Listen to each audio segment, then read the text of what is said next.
Bum, ba, ba, bum. What's up, guys? Let me turn that bad boy off. Hey, what's going on? How's everyone doing? The way Io holds the gun is so ghetto. I don't know. Listen, there is something coming from somebody who knows how to shoot a firearm properly. It's very hard to deny how cool it feels to hold a sign away. That shit just feels dope as hell. It's true. The powerhouse of the sound. No question. Logan says, so question, if you have any time to answer, what do you think the best method to get a PS2 working on a modern TV? I've gotten back into collecting some PS2 games. I was looking for some input.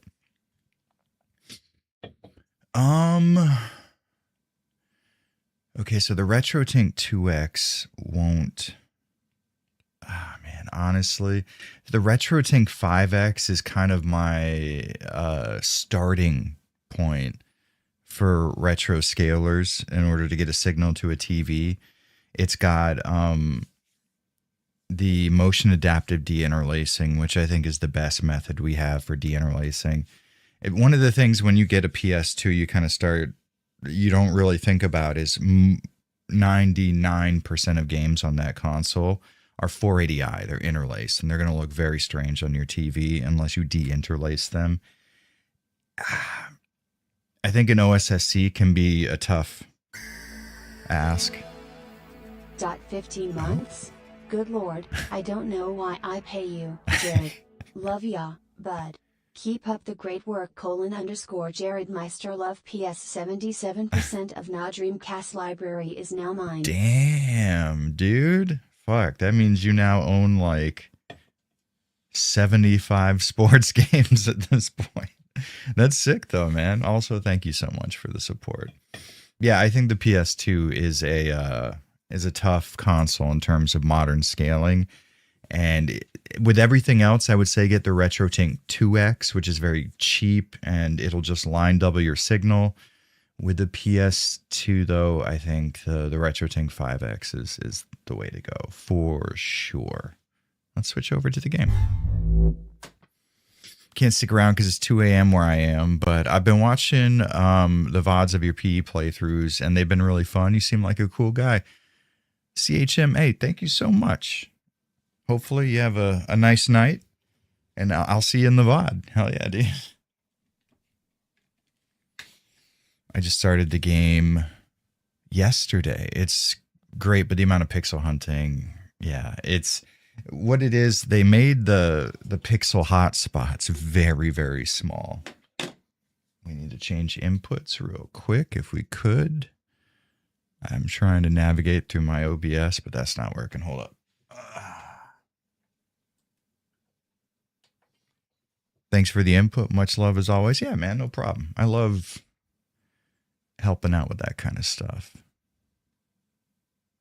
It is a genuine and honest love of mine. There we go, baby. We're in. I will keep this around just in case it didn't auto-load the profile that I want because I'm a psychopath. A CRT is practically required to play the PS2 properly. To a degree, yeah, but I feel like in terms of housing, finding, and moving a CRT, the premium you would pay for something like the RetroTink 5X, depending on a person's situation, would probably be a easier ask. But yeah, really and truly, a PS2 on a CRT shines. Every other console, you know, sprite-based stuff, the SNES, the PS1, sure, consoles are very, very nice. But with the PS2, the look of interlaced video does sort of complement a console in the way that most people seem to think that pixel graphics do. Vic Sauce, how goes it for you, big guy? What's the deal with the title? This is like the fourth or fifth time I've streamed this game, and every time I try to think of like a title that I didn't use last time. So I thought the whole it's not Adam and Eve, it's Adam and Steve thing was the final joke in the repertoire.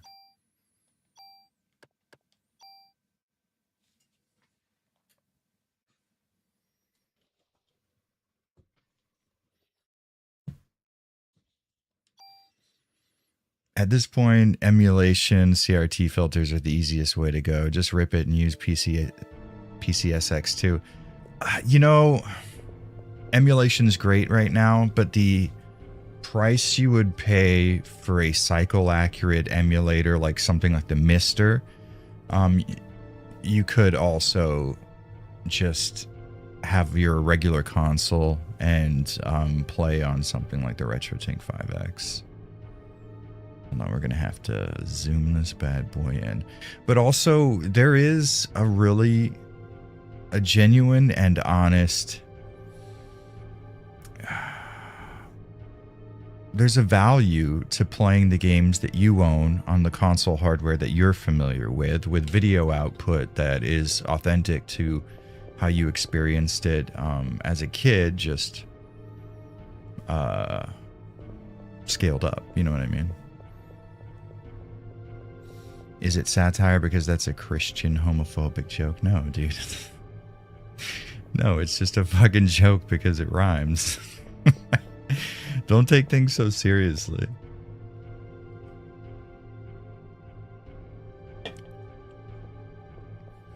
If anything, it's sort of satirizing that being a joke in the first place.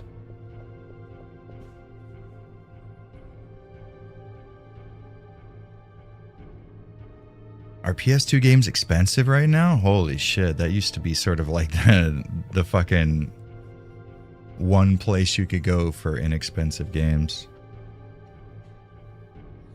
Here in Japan, PS2 games are mega cheap, which is really nice, honestly. Glad I catch this live. Where's Stevie Weeby? Who?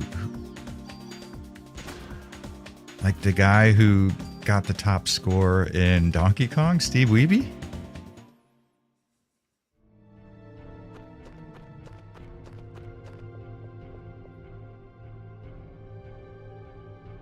For anything not super common, they are dummy expensive. That's wild, dude. What the fuck?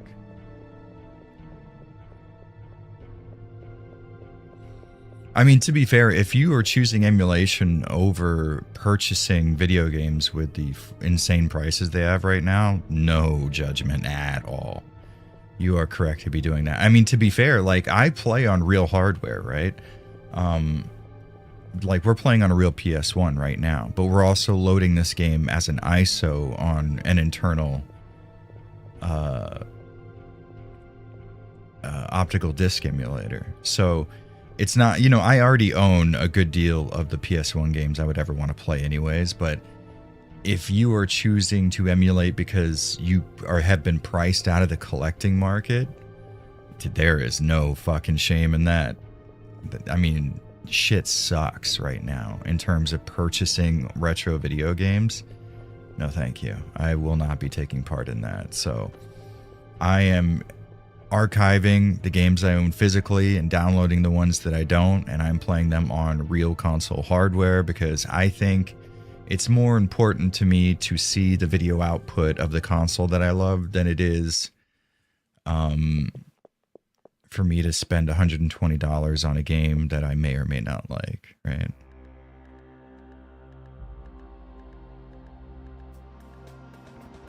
Been a while since I did emulation. The last purge made it so hard. Last I remember, it's easy. Honestly, for my 6 cents, for what it's worth for me, purchasing something like the Mister that does hardware emulation is it's a more of a plug and play solution than setting up several emulators, their settings, and dealing with whatever ROM types they like to, or ISO types, or I feel like something like hardware emulation that you know is accurate is sort of the way to go for me.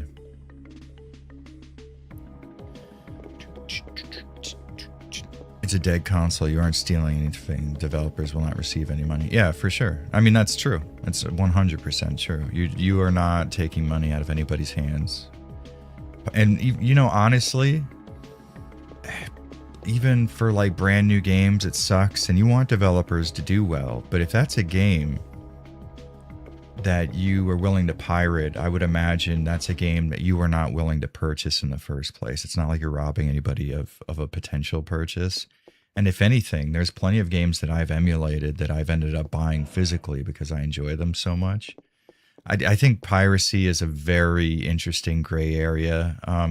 Pirating indie developed games seemed really fucked up because they're like $20 games. But I mean, if you are so hard up for money, I would imagine an indie developer would rather you play their video game in some way.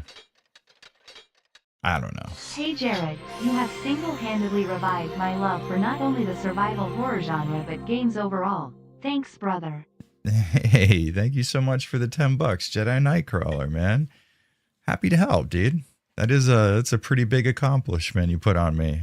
Very, very, very much. Happy to get people playing video games, excited about them, enjoying the things that they like, and thinking critically about them. That's heaven, honestly. Hell yeah, dude.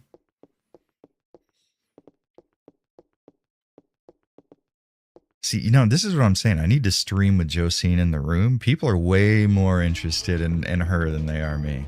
And that's fair, honestly. It's not like I disagree with them.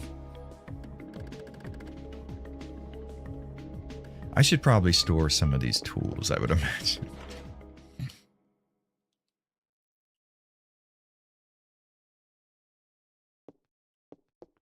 Hey, Bitbox, what's up, dude? I've been hard at work editing MGS videos, something I wasn't sure I could manage, and I gotta say, it holds up super well. I'd love to see your take on it sometime. Fuck yeah, dude, send it to me on Twitter, if you please. I would be more than happy to check it out.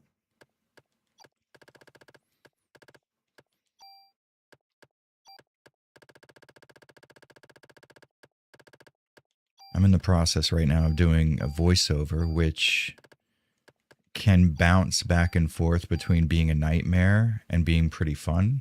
It's a very interesting process doing a voiceover. Thoughts on Deadly Premonitions? It may as well be Twin Peaks the game. I've never played it, and I would like to very much. I'm sort of reserving any potential judgment for until I play it because I'd like to make a video on it. She's got more aura. She does. I'm very much a fan of her aura, as you can imagine. Josina is very cool too. I mean, listen, it's not like I said. I understand. I found her to be cooler than any other person on planet Earth. That's why I married her. So, for those just tuning in, we are sort of farming junk. And I think at the moment, the best place to do it is in Central Park. So this might be a boring stream where we end up talking about shit more than actually playing a video game. But I have been informed, and it's something I wasn't aware of before, which is strange as fuck. But so if you trade in, I think 30 pieces of junk, maybe more, what's his name? Not Torres, but the other guy will make a badass handgun for you. And I've never seen that before, so it's like, fuck it, man. Let's get it done. Is the RetroTink 4K worth it if you already own a 5X Pro? Because the 4Tink is very expensive. You know, honestly, I lean towards no, because the 5X is so fucking incredible. And if you have like a 4K TV with just a decent scaler in it, you can get so close. And the fact that you can have the RetroTink 5X output 1440p, you're already so close to 4K. You know what I mean?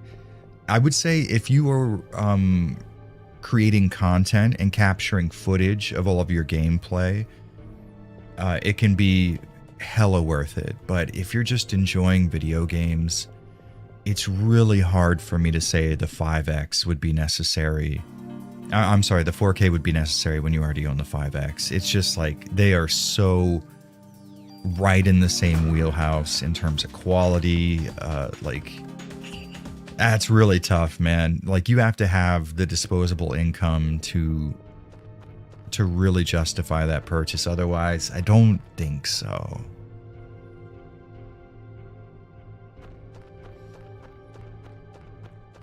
Am I ever going to make an MGS video? You know, Metal Gear Solid is like Devil May Cry for me, in the sense that it's a series that I really love and I have a lot of nostalgia wrapped up in it, but it doesn't speak to me in terms of a video game that, like, man, I need to make a video on this. I don't think I have anything interesting to say about Metal Gear Solid. It is a series that I enjoy very much. I don't play it at like a high skill level or anything, so it's not a game that I've thought too deeply about. And while their stories are amazingly entertaining to me, I don't see them as fertile ground for any type of my own interpretation, if that makes any sense. How tall am I? Yeah, if you believe my fucking wife, who's been spreading... Oh, it's 3'7" now. Okay, good. She's been telling everybody I'm short. I'm 5'11". I am so close to being an actual human being. It's not even funny.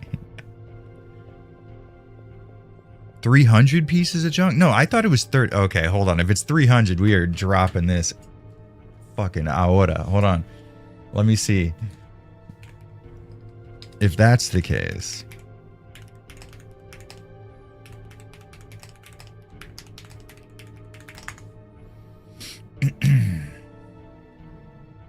All right, here we go. Oh, well, we could do it at the... Yeah, okay, for the birds, yeah.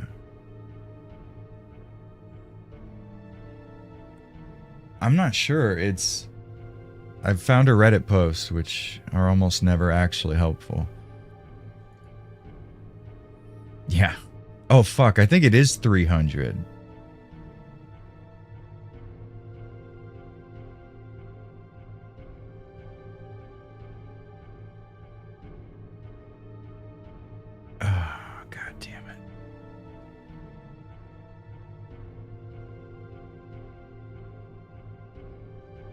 Okay, maybe never mind. I think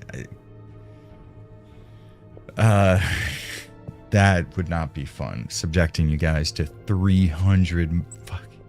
I can get like 5 pieces per fucking... Damn it. Okay. That's good. I love my $500 5X Pro, but 1K for 4K is crazy. Yeah, honestly, the 5X is amazing. You're not missing out on so much that it'd be worth spending that amount of money for sure. Okay, so I'm reading that if I use the Club 2 on crows, it will, and then run away afterwards. It'll make it so that the encounter will repeat itself. But honestly, that's like, if I was playing this on my own, 100%, I would not care about that. But since we're streaming, man, that's boring as fuck. That would be no fun at all.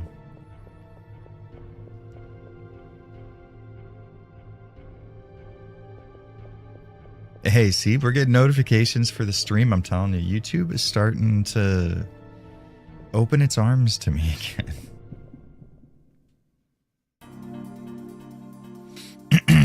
Let's see here. If we're confessing, I've just finished Dino Crisis for the first time. Holy shit, real-time 3D backgrounds. The puzzles are great. Being able to aim and move, panic mechanics, shit's really polished. It's an incredibly ambitious game. There's no doubt about it. And it used the 3D backgrounds in a way that sort of would... what's the word I'm trying to use here? Because... in games moving into the Dreamcast era, a lot of survival horror type games moved away from pre-rendered backgrounds but kept static camera angles, and then they would have camera angles that would be static in placement but follow the player on a fixed track as they moved. And that's something that Dino Crisis did, I think, before anybody, really. So it was incredibly innovative for the time. Reddit posts are surprisingly useful to me sometimes. When it comes to like software and stuff like that, yeah. A lot of the times it's people arguing over like, hey, how do I do this in Parasite Eve? And then it turns into something about like Donald Trump or something. It's a fucking frustrating platform to try to find any information on.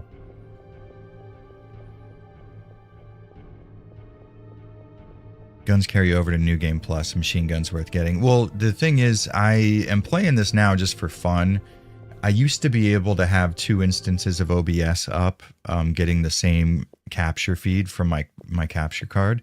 For some reason, that's not the case anymore, and it causes both feeds to fuck up, or else I would try it now. So I can't capture footage at the moment because I don't have Streamlabs OBS set up to capture at a high enough bit rate, and I like using OBS proper because it allows me AV1 and the experimental MP4 files that I can use chapter markers for. Where are we going? The museum, I believe. But so what I'm gonna do, I'm gonna work on a video on Parasite Eve, and in that video I will try a more completionist type of run, because I've never actually done that with the pieces of junk where I can trade them in for weapons and stuff.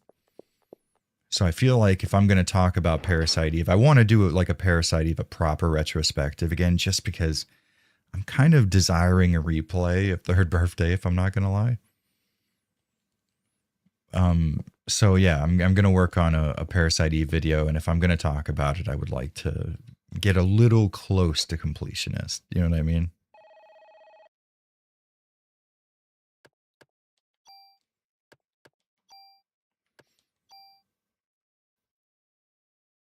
Yeah, I agree. You can, I mean, there's plenty of ways to design a 3D background and make it look just as attractive and artistically pleasing as a 2D pre-rendered background. So yeah, for sure. Ain't nothing wrong with a nice 3D background. Third Birthday art. Very well done.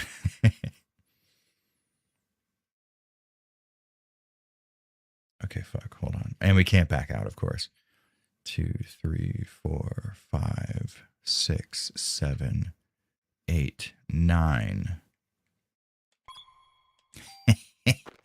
You can't fool me. Oh, Crow Country was so fucking good. What a good soundtrack, too. As artistically pleasing and attractive as you, of course not, Grabahassi. That would be physically impossible. It might sound very weird, but you help. I assume you mean you help me sleep at night. Your voice is so soothing. Just pop on a Resi clone video and sleep like a baby. Hey, listen, there's nothing like weird about it. I go to sleep listening to YouTube videos. I did last night. I promise you, I will not. Like, the fact that I'm able to provide that same exact service is honestly kind of amazing.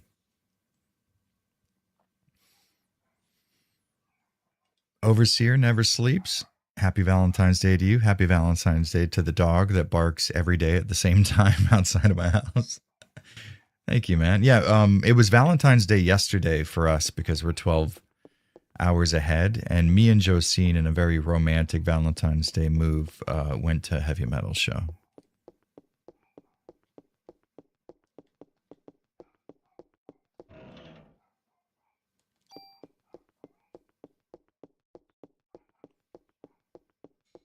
Oh, also some really cool news. I might be getting into the death metal vocals game. A Tokyo death metal band, Mirrors, has written a new song that they'd like me to guest spot on. I wrote some lyrics. We're going to get back into the fucking industry, baby. But the cool thing is, because they perform here all the time, I'll be able to jump up on stage with them to play the song, which is like, man, that's going to be so sick. Okay, machine gun added fire rate times 10 plus the shotgun spread for sure. Yeah. Elemental bullets, called it the Nerf gun after completing Nerf destroyed bosses. Yeah, see, I want to make something that will make the Chrysler building a breeze, a little bit less of a grind. Yeah, that's so cool. I know, I'm really stoked. It's a fucking heavy song too. If it wasn't not recorded yet, I would 100% show it to you guys real quick. But at the moment, it is a little bit of a secret song.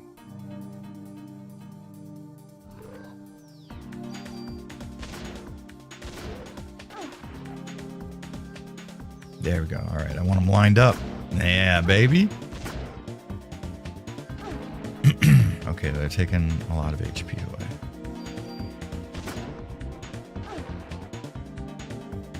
That's all right, though. We can heal after the fight. God, those fucking guaranteed crits up close. Oh, fuck, we didn't even level up. Dude, we have so much BP to dump into fucking our ATB now. Hell yes.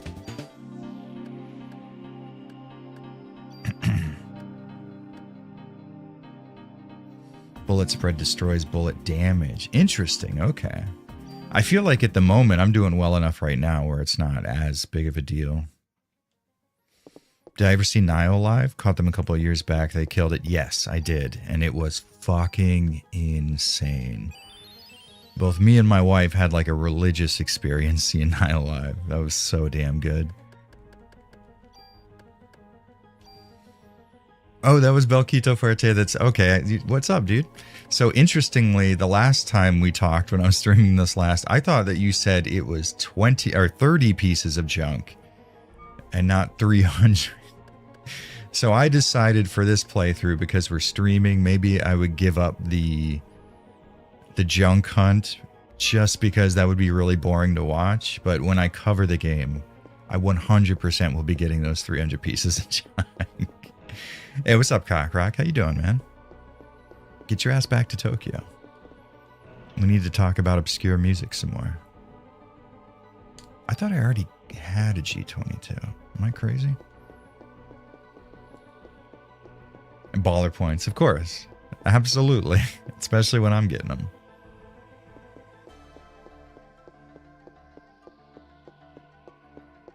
I was going to ask you if you could still do death metal growls and vocals. To be honest, at the moment, no, because it's been years since I've actually screamed. But I go through this process pretty often where I go so long without doing vocals that I essentially forget how to do them. And I end up having to take like sometimes a month, sometimes a week or two, depending on how serious I am about practicing, before I like genuinely remember the process again.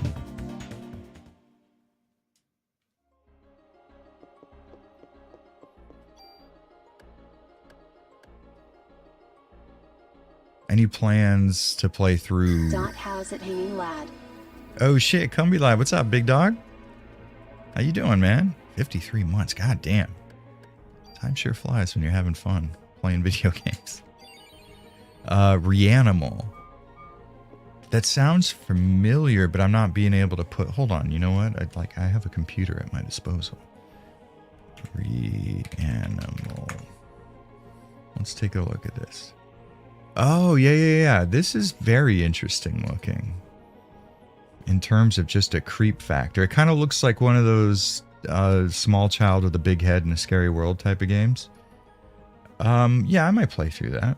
This seems like, interestingly enough, it seems like the perfect type of game for me and Josine to play together. My cat is running around like a crazy person. Where do you live that you're 12 hours ahead? I'm in Tokyo, Japan. It's 12 hours ahead of EST, though, to be fair. Be there in Tokyo in the fall, 99%, more of a matter of October, November. That's a great time to come, dude. Perfect time to come. Actually, our buddies are here from Body Snatcher, and well, the lead singer of Body Snatcher is here at the moment, and we just took him and his wife out to that same cafe that me and you sat and had a coffee at, Cockrock. So, just so you know, it's nothing personal, but it's not our spot anymore.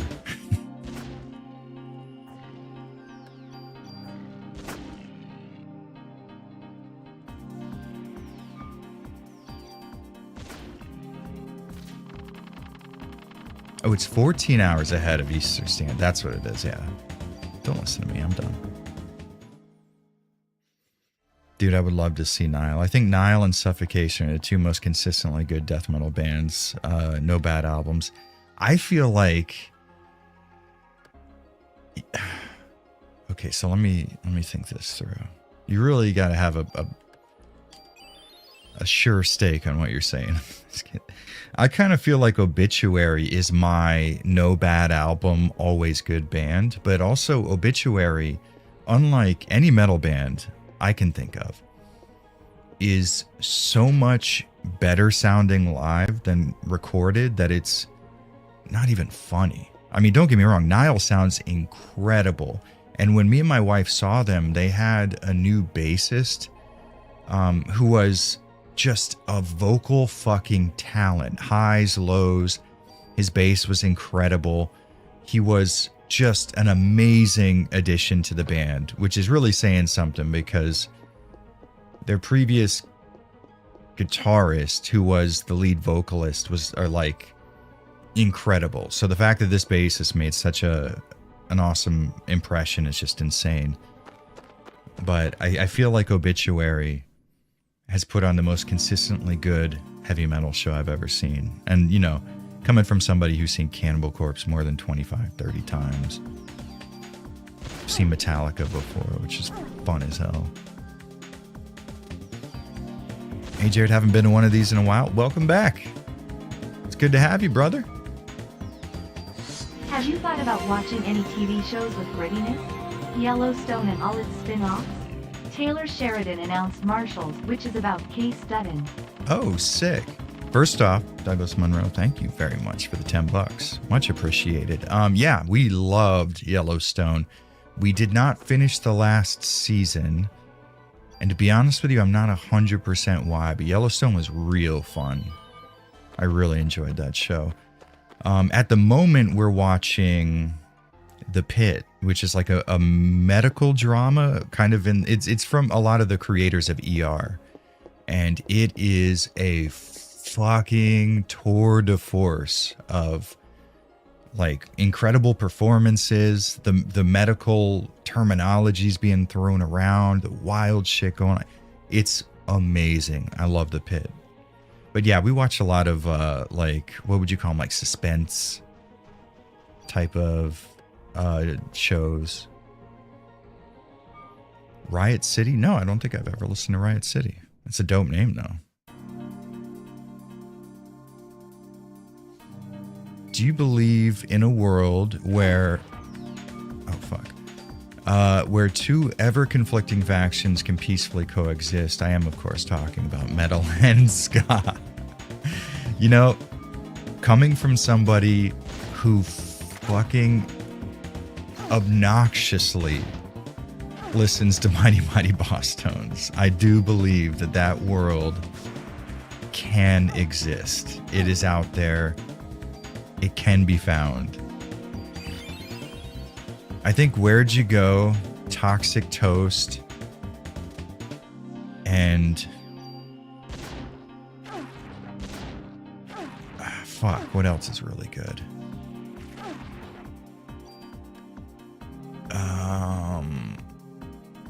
Someday I Suppose are like some of the fucking greatest songs ever. They're so fucking good. And this is, I don't really necessarily like ska either.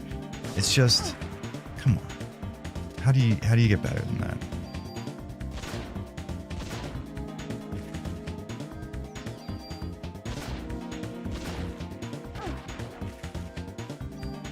We're gonna have to throw on some barrier real quick, just in case.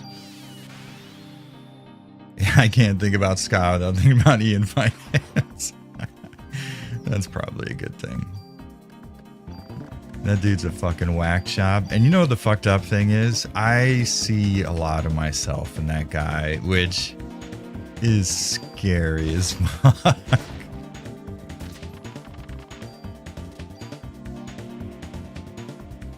Active times at 52. I say fuck it. Go further. Let's do it. Am I ready for RE9?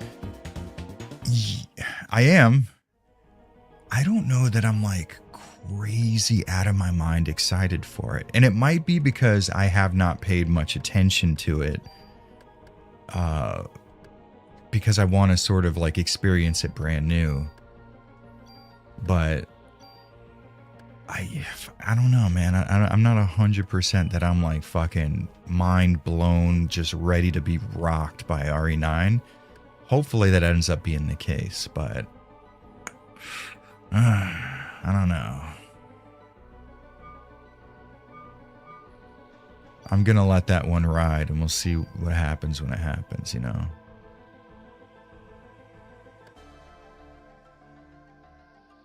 I would. Oh, yeah, that's right. We were supposed to take the first act off of.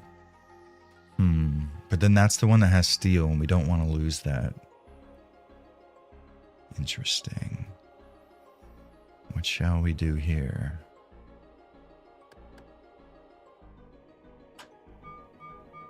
I mean, fuck it, man. Let's just keep the shotgun going. We're not dying. Let's do it. Source is the first organ that lived 300 billion years ago. I say nitrogen from the volcanoes for sure, right? Hey, you boy. Sheer detective skill, Batman or Columbo? With no gadgets, probably got to go with Columbo, right? I'll go to bat for Real Big Fish. Real Big Fish did Sellout, right? Because I like Sellout a lot. Record company's gonna give you lots of money and everything's gonna be alright. And then, I mean, you can't take away the value of ska covers of 80s songs, too. Like Save Ferris, Come On Eileen. Dude, come on. Let's not pretend like that's not the greatest fucking cover of all time.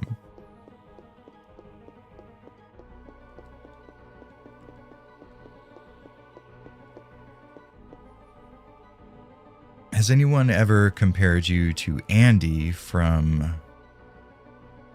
Binging with Babish? My friend said you looked like him. I think it's the bald beard, tattooed look. I don't know that I've... Binging with Babish. I've never heard of that before. Do you guys think a PvP game with the shooting, melee, and parry mechanics of RE4 could be fun? You would have to throw some sort of a cooldown on the parrying of RE4. Otherwise, it would just be a bunch of people parrying each other nonstop, and it would take away from the PvP value, I feel like. Ian's a fucking nut, but I at least understand where he's coming from on some things, except the time he legit claimed he was handsome. Yeah, he's out of his fucking mind. He looks like a caricature of that like Groucho Marx kind of, the glasses you wear with the nose. Like, it's almost uncanny how much he resembles that persona. Dude's a fucking maniac. I love it. But it's cool to see like New York comedians that are just regular dudes who listen to like hardcore and heavy music, and like, I don't know, that's just something about that's really cool. It's still to me like a really underground thing, so it's so fun when you see somebody. I mean, Ian Finance is not in the he's not in the mainstream necessarily, but he's kind of normie adjacent, and to see him like interviewing the lead singer of like Knocked Loose is really fun.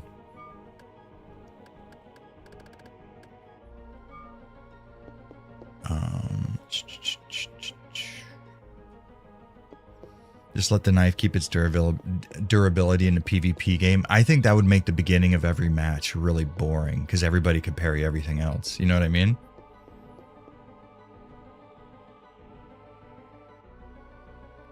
Oh, interesting. Do you know about the square button allowing you to fire one bullet at a time so you don't have to fire two always in order to avoid unnecessary damage? No, I was not aware of that.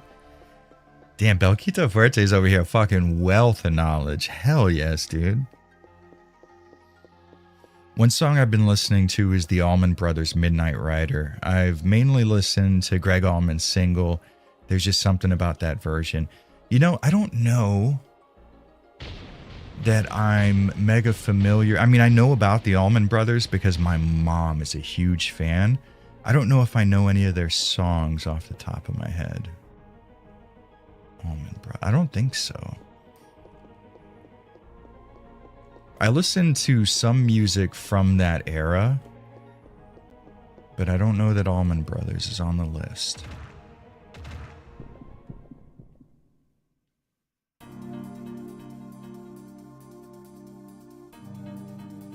I still feel like my AT bar is not filling up fast enough. That angers me. Yeah, stay in a group. There we go. I feel like the loss in attack power is sort of made up for with hitting multiple targets to a degree. I don't know that I would trade it, honestly.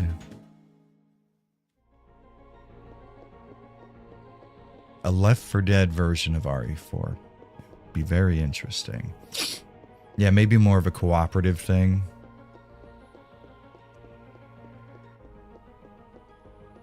Okay, okay, so Square just like ends the decision. That's fucking dope, dude.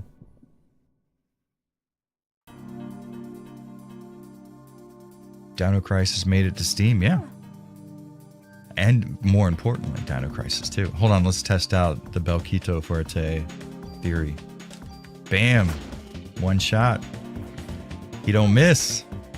This dude knows. He's got the knowledge of the gods. Very cool. I think one shot and he's gone. Let's try Square. Hey, look, listen, when I'm... Everybody pay attention when an adult is speaking.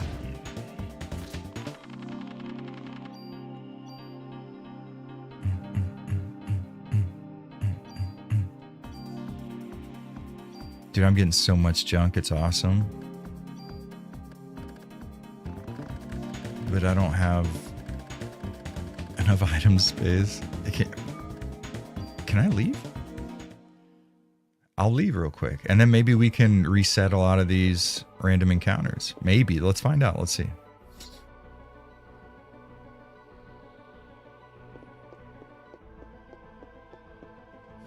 Same here. I took a quick look at the news, and it looks lore-wise, it's going to be mind-blowing, but also exactly what we've been hoping for a grassroots survival horror. Yeah, man, there's something about RE9. I can't tell you what it is, but I'm having issues getting myself mega stoked on it. And I feel bad because I want it to do well, and I do like RE, but I think what it is a sort of Resident Evil fatigue, because I am getting a lot of what I desire from Resident Evil games in independently developed survival horror stuff that's, you know, hitting Steam. Ground Zero is going to be out soon. I just played Tormented Souls 2, which was a hell of a fucking time. There are demos available that, Parasite Mutant is a Parasite Eve clone. There's so much shit going on in the indie scene that is taking care of a lot of my necessities, that it's kind of hard to believe that Resident Evil 9 is going to be able to scratch that same itch. I am, of course, willing to allow that to be the case. I'm not closed-minded towards it, but I'm having trouble getting jazzed up. You know what I mean?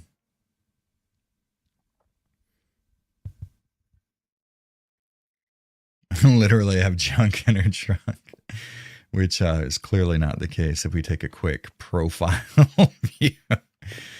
It was Japan at the time. The slender body was more popular. But yes, we are packing Aya's trunk jam full of junk.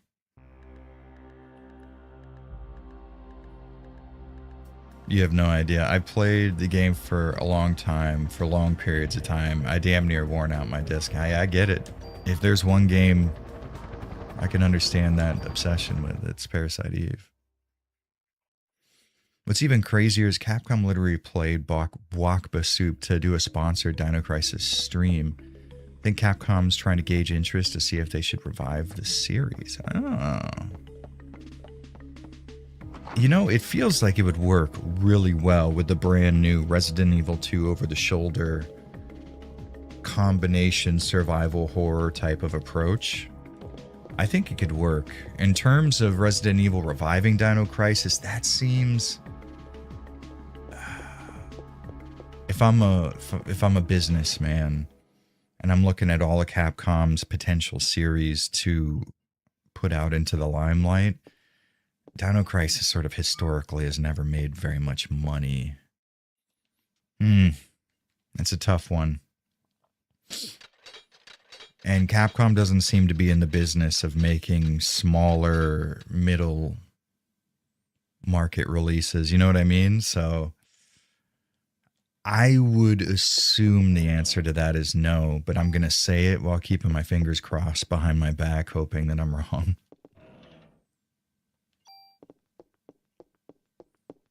That's right. Parasite Eve 2 Aya is definitely... she's got the hips on her. There's no doubt about it. Caked up for sure.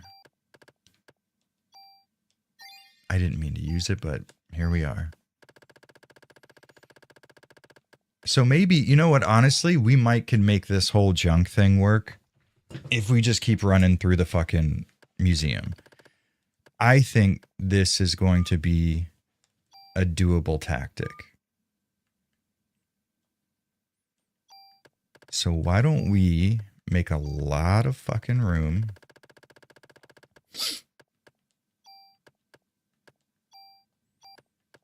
We'll keep the revive on us because I assumed I was not going to die at all this run, and then boom, out of nowhere. Just in case. We have so many fucking tools. I am so stoked to customize weapons now.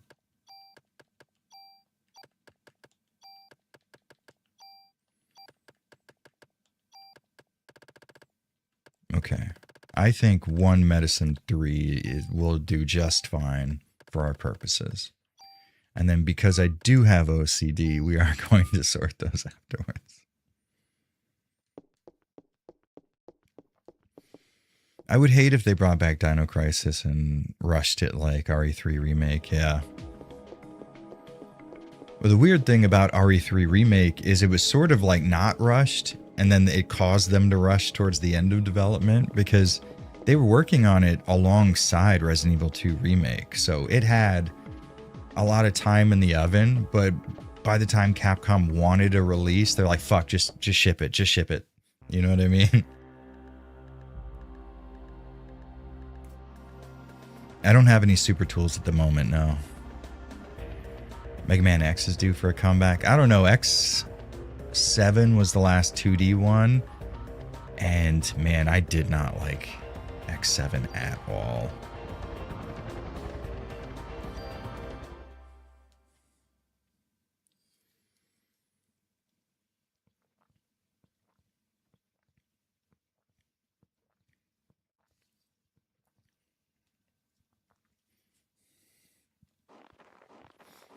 Your mom would like the Pit. Listen, I will tell you, it's definitely more ER than it is Grey's Anatomy. There is personal drama weaved within it, but in terms of volume, we're talking like 88% just people with like rebar sticking out of their neck and the doctors trying to keep them alive.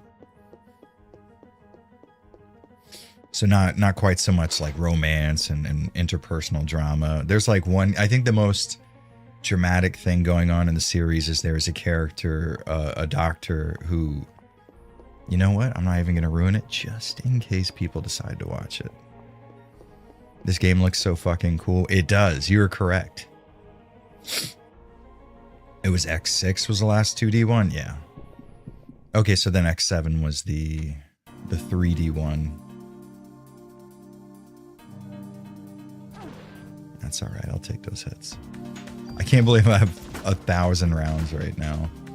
There are actually, because we, on a previous stream, there are people who admitted that they had ran out of ammo in Parasite Eve. I've never heard of such a thing.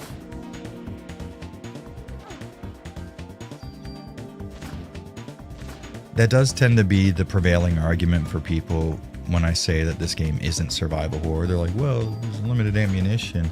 I mean, technically it's limited in the sense that you could theoretically run out of it, but I think that's more of like a, I guess technically the world could turn into a giant NASCAR racetrack tomorrow. We can't rule that out as a possibility, but it's very unlikely. Oh, House, you fucking don't get better than House, dude. House was so good. God damn, I loved House. Fuck. I'm pissed that I'm so familiar with that show. I watched it on a second monitor, and then it ended up becoming like main monitor content for me back when I watched it, and I was just like so into it that I wish I'd forgotten more of the show. But every time an episode starts up, I'm like, okay, I remember the fucking diagnosis. Damn it.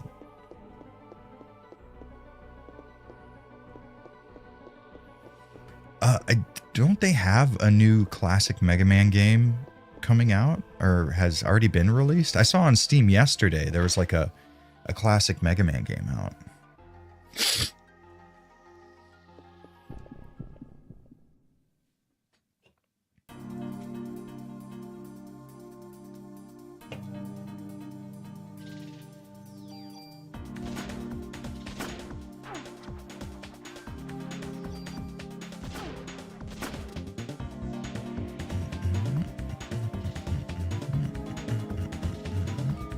I kind of want to get you guys grouped up if possible. Thank you, though. Do just fine. Much appreciated.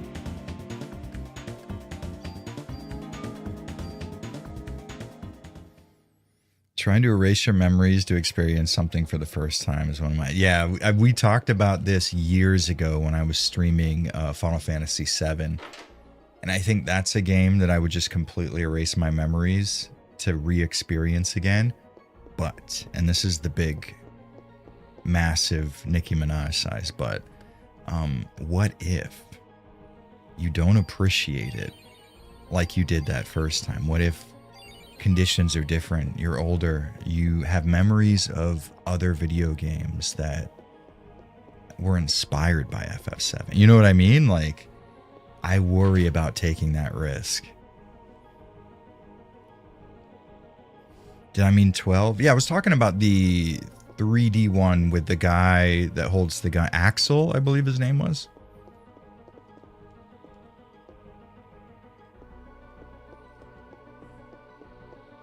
Oh, are we earthquaking? I didn't even notice. Fuck.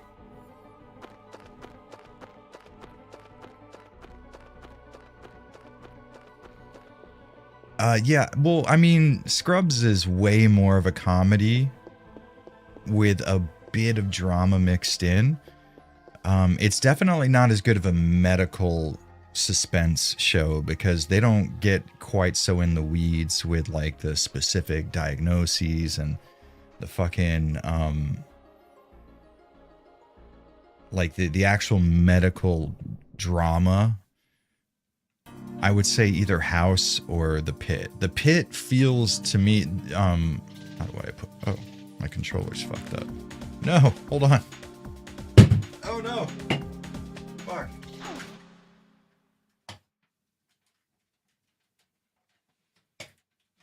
Please. I was wondering why I ran to that last screen. I knocked over my space heater. What was I talking about? Oh, House. House feels more like a TV show, where the pit feels a little more authentic. In my opinion, it feels like some shit that would really go down in an emergency room. And that's another thing too. Since it is in an emergency room, there's more like pressing, shit's got to get done right now type of stuff, where House is like, let's figure out what's killing this guy in a relatively slow process. But it is really good in terms of, like, House is really good as like a medical mystery show, I guess you could call it, because he's a diagnostician, so he's constantly trying to figure out what's wrong with people, and using, like, there's constant red herrings and little signs that it could be one thing, but maybe because of the person's pre-existing health conditions or something, that's not the case. It's really good in terms of like it's almost like a whodunit with viruses, where the pit is more like gritty, in your face. It almost feels like the show is just one constant shot in terms of camera work, which is really nice. And the way the episodes work is they take place over the course of like a real-time hour in the emergency room, which is really cool.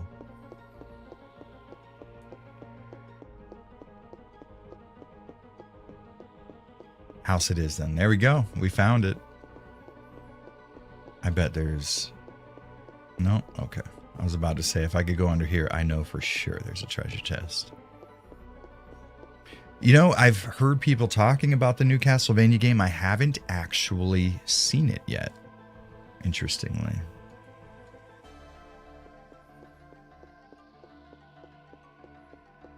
Personally, I would rather...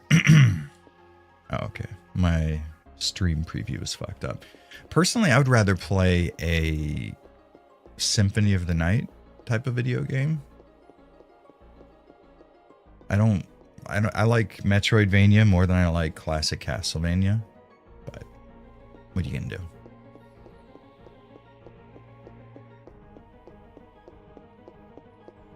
It must be my third birthday. What's up, Tiger Castle? How you doing, man? All right, let's see if we get this one too. Mitochondria creates ATP adenosine. Is that really like attack power? Phosphate within the cell. How much energy is this equivalent to?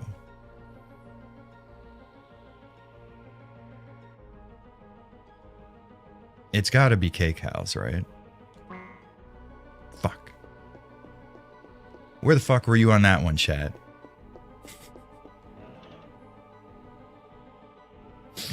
It looks beautiful. I want to cry. Castlevania's alive.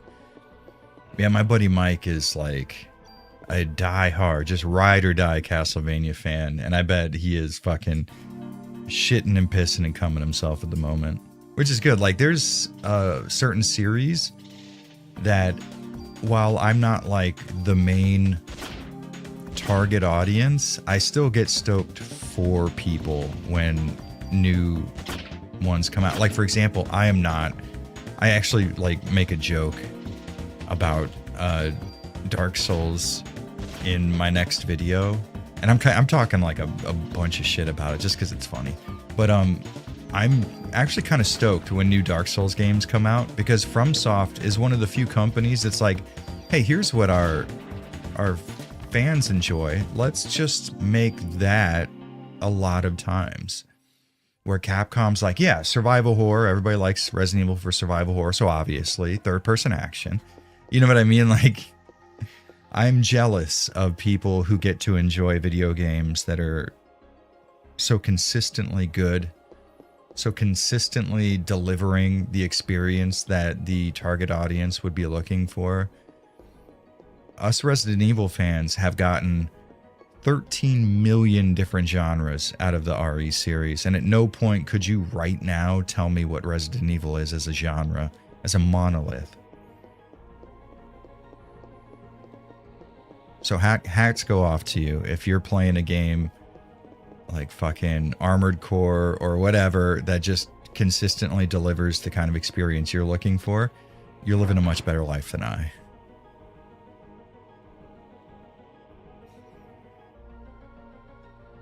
MGS4 is coming to PS5? Hell yeah, because if there's one thing that game could use, it's a consistent frame rate. There was no need for that attitude walk. What the fuck? Okay.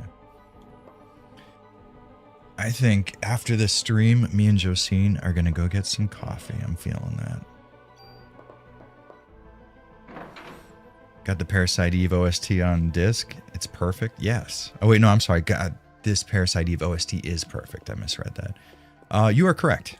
There is not a single wrong thing that you said.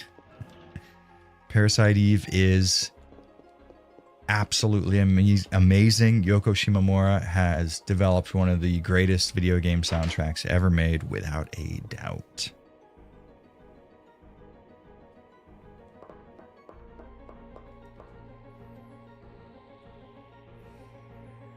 Okay, so we got Symphony, Aria, Portrait, Ecclesia, Dawn, Denharm. Interesting.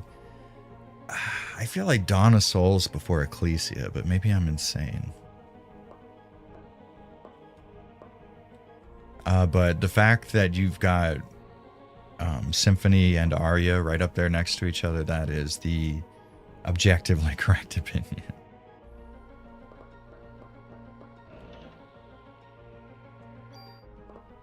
I'm with you. I miss the days that most game companies with big franchises just try to tailor make their games for fans of said series. It was a lost era, honestly. I mean, even into the PS2 era, we would still see video games that were being produced for people who enjoyed that specific type of video game. Nowadays, it's like, yeah, I mean, we'll make a third person action RPG with an open world and crafting mechanics. Done. What's next? You know what I mean? Like, that's how video game development works now. And I guess that's great if you like that specific type of game, but it's hard for me to feel like somebody would desire one of those games at the moment when every game being created for the last 6 years has been that. And we've lost sync. Mitochondria, which use oxygen, nutrition source in the body, and bacteria, a tremendous amount of energy. What is the consequence? I want to say slow aging. Fuck. It's between these two. Let's say aging.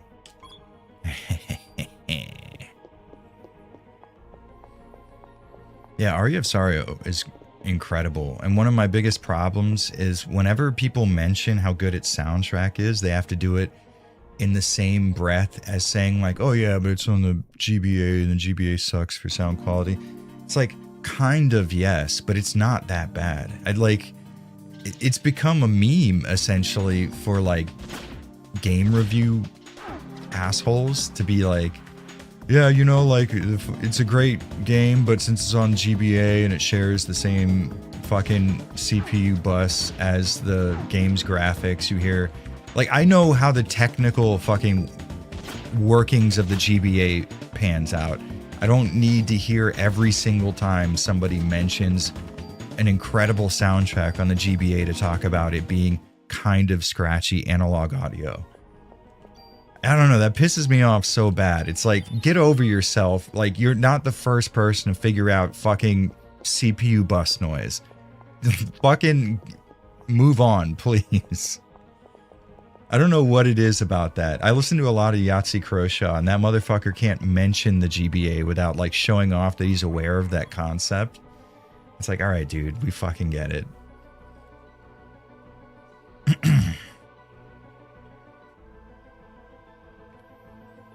It's an African female. It's a mitochondria Eve theory, right? Yeah, baby. Oh, yeah. Circle of the Moon was your favorite? Circle of the Moon I felt was very clunky and slow in terms of movement for me. Not a bad game, but I would play Aria over that any day. Yeah, GBA doesn't sound that... It really doesn't. It doesn't sound that bad at all. If anything, at the time that it was out, nobody was talking about how bad it sounded. That's a brand new phenomenon of people trying to like dick measure how much gaming knowledge they have. It's like, did you know that Mario 2 was actually a reskin of Doki Doki? Yes, we all know that. We've all had access to the internet since 1998. You're not special because you have this random piece of knowledge that everybody else on planet Earth has. Am I ranting? I feel like I'm ranting. Am I going to review RE9? Of course. 100%. I can't guarantee that it's going to be positive, though.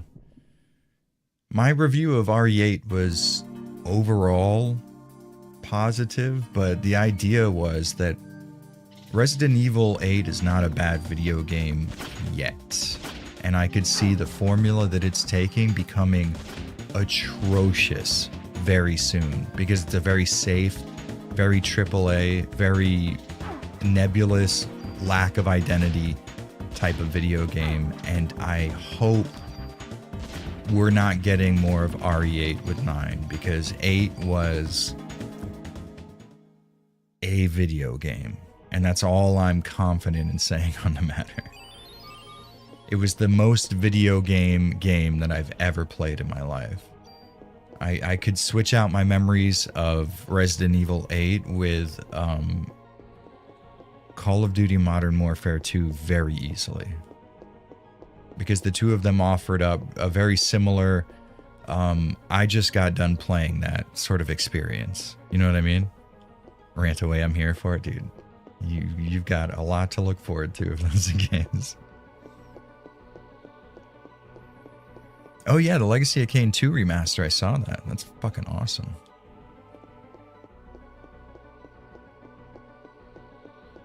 RE8 was fun in the moment, but after the fact, RE7 and 2 Remake beat it out. Yeah, for sure. On a replay, RE8 becomes far less impressive and enjoyable, because it runs so much off of spectacle, as opposed to like subjective. I'm sorry. Like, what's the word I'm trying to look for here?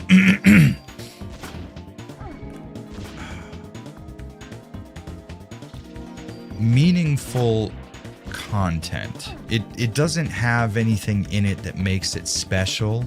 It is just one spectacle after another. And at a certain point, that does nothing for me at all. Does not get my dick hard.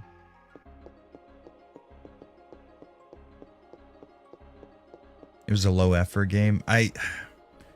To a degree, I do agree with you, but I think it was too much of an effort game. They made an effort in making Resident Evil 8 every Resident Evil that existed, plus the typical,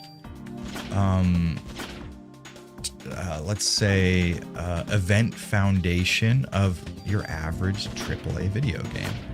And that was my biggest problem with it, because it was Resident Evil 4 in terms of its event layout,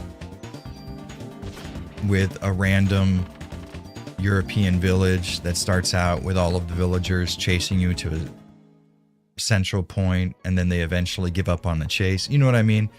And then it became Resident Evil 7 in the sense that it was several individualized locations set up for more atmospheric-ish exploration. And it was Call of Duty in the sense that every 4 or 5 seconds there had to be some massive spectacle. And it feels so disingenuous to the series that it belongs to when you play something like Resident Evil 2, and the wildest shit that happened was after you beat the game, you would get a B scenario and watch a helicopter crash into the RPD where there was a helicopter in the A scenario. Like, we weren't running around seeing Paul W.S. Anderson explosions at every moment in that game. And that sort of grounded it in a sense of not necessarily realism, although I do sort of misuse that term when I talk about the game a lot. But I think it's more of a willing suspension of disbelief, maybe. It would be a more accurate term. It's a lot easier to suspend your disbelief that there's a person stuck in a police precinct because he's surrounded by the living dead when events aren't constantly like the Martian showed up, fuck. Like it's a lot easier. You're a lot more willing to suspend. By the way, we're grinding for junk at the moment. So if you see me running around to places I've already been, I'm aware of it. Sometimes that's not the case. Oh no. Yeah, but I think Resident Evil now has become, and it's because of Resident Evil 4, make no mistake. RE4 added the spectacle to Resident Evil, but we are now in a position to where that is sort of the understood and expected outcome of a Resident Evil game. It's like, yeah, I wonder what crazy set piece they're going to have us go through every 10 seconds on this one. And, realistically, the expectation is like 1 in the game so that it has some kind of meaning, as opposed to fading into the background of every other bullshit thing that happened during the game's fucking runtime. I'd be interested in an RE fan game that's just the DMC1 map, but I think you could do that for sure. Exploration in that game played out pretty survival horror-esque, right? I finally played through RE7, and it was one of the scarier games I played, but after I finished it, I had no interest in replaying it. I find it to be pretty good on a replay, but only after like a year or two, and I've forgotten a lot of its major events and stuff like that.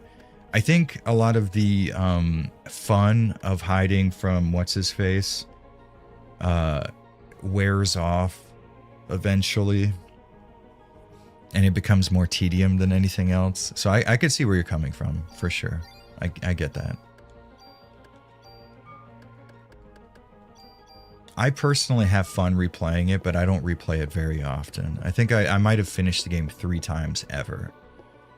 And I'm pretty cool with that. And I would replay it again for the atmosphere, but a lot of setting that atmosphere up is very, very intentionally slow-paced, which on a replay can be tough. Whereas with Resident Evil 1, let's say, you're in it. As soon as you see the first zombie, after you go through the dining room, you are experiencing finely tuned survival horror gameplay. And with Resident Evil 2, the game starts in the city during the outbreak, and I wouldn't say you're necessarily experiencing survival horror gameplay at its core at that moment, because it's more just zombie dodging and not necessarily exploration, key hunting, backtracking, anything like that. But the moment you get to the RPD, the very moment you finish talking to Brana, that's how you pronounce his last name, right? Brana?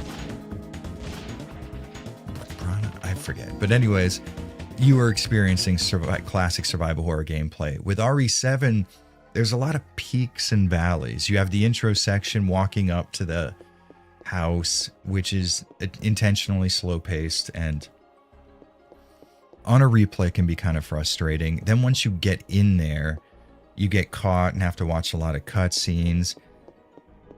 Then you have to like sneak away from what's-his-face. You have the it takes a long time for you to actually get into what you might call survival horror gameplay.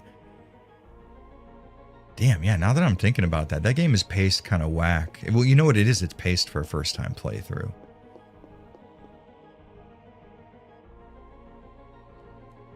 Would a Florida setting survival horror game be at night or in the day, a la RE5? You start off during the day, give the player a sense of safety, because there's terrible things, a zombie outbreak is going on, but at least you've got the daylight. And then in a Dawn of the Dead remake sort of fashion, the main character is knocked unconscious and wakes up at night, and then the majority of the rest of the game takes place at night. Boom. Got yourself a game. Look at that. I'm over here just figuring out the next AAA classic.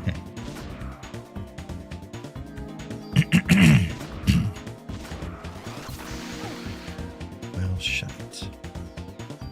At least if I just stay under you, I'm good.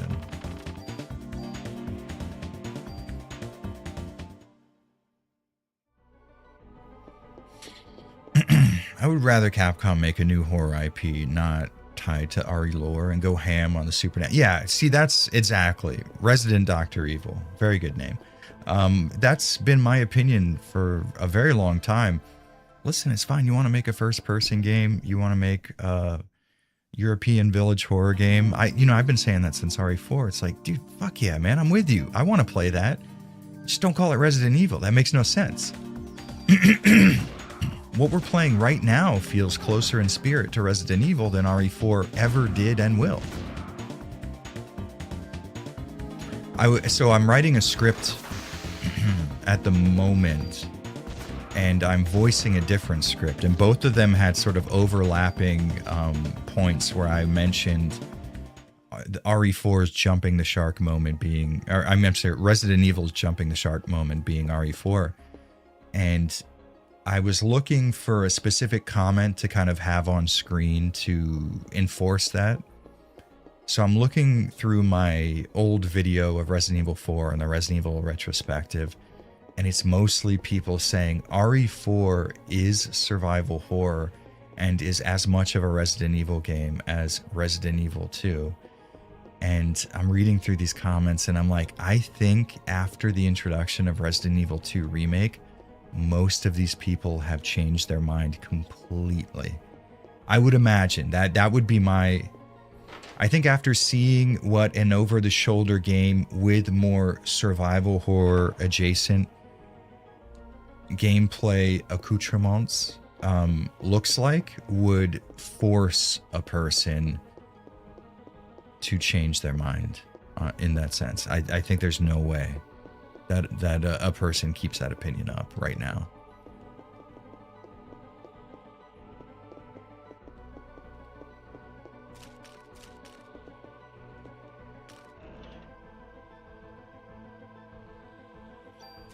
$39 base. What are we looking at with our end jacket? Ooh.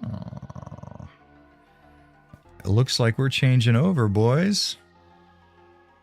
Do we have a tool on us? I believe we do. All right, nice. Time to tool up, gentlemen. We're taking this from you. Fuck, it does not have a lot of...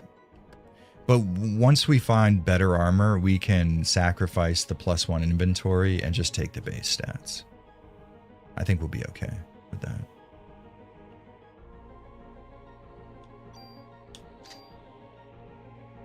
Nice.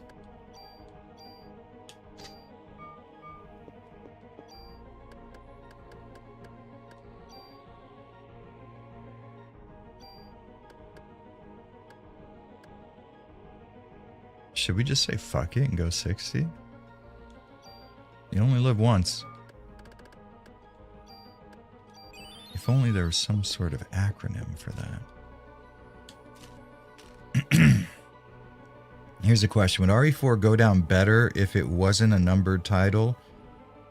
Sort of like how Metal Gear Rising? Yeah, I think so. Because there are plenty of Resident Evil spin-offs that I really enjoyed despite not playing like a traditional Resident Evil game. Gun Survivor, for example. Like, I mean, I know everybody hates that game, but I enjoyed Gun Survivor.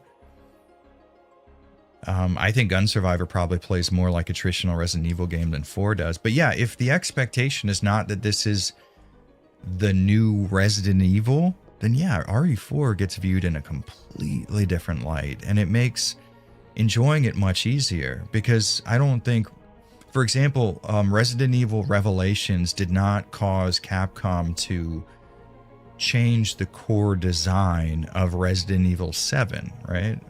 Or, you know, Revelations 2, however the timeline ends up in that scenario. I don't think any Resident Evil spin-off has necessarily affected the way that the main series operates. And if that was the case, then RE4 would have been incredible. It is incredible. It's really fun. I think it has some pacing issues. I think it was probably not the best idea at the time to letterbox the game's graphics in order to make it look better. I mean, coming from like, you guys know I'm a graphics snob. I love stuff that looks good.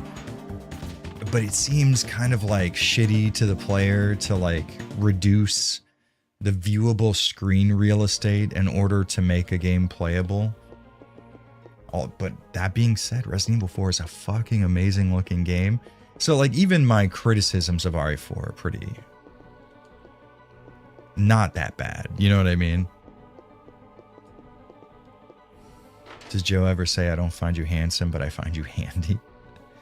No, I think Josine's more likely to compliment my looks than my handiwork, I would imagine. I don't want to put words in her mouth, but I would say she thinks I'm pretty fucking cute, honestly. She lets me know fairly often that I'm cute. Now, obviously, being a man with eyesight, I disagree with her, but she does wear glasses, though, so it's not like her eyesight can be trusted in a lot of scenarios.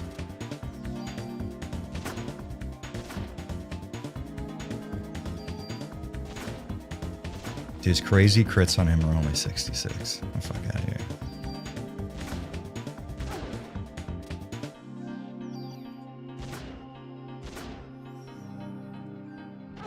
Cosmo Pock. What's up, dude? How you doing? I like Mr. A. That sounds good. It's like I'm teaching you. Class is in session. Let's talk Resident Evil.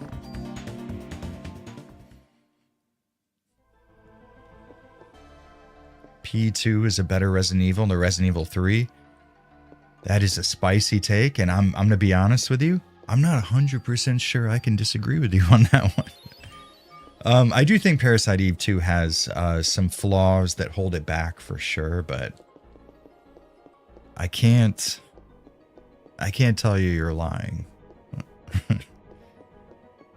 Coming in with the hot takes, I appreciate it.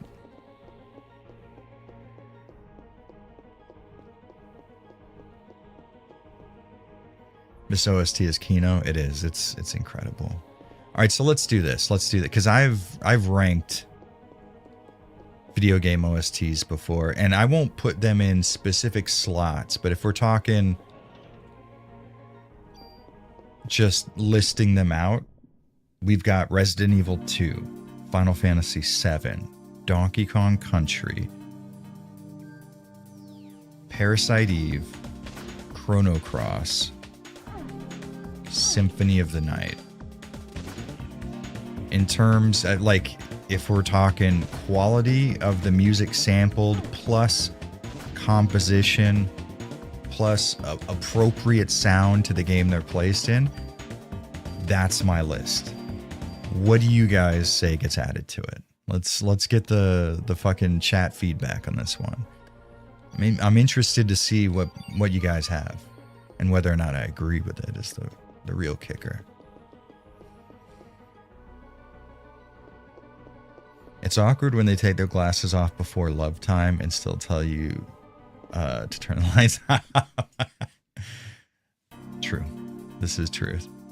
I'm glad we have a fellow glasses significant other in the chat. We can share our experiences together.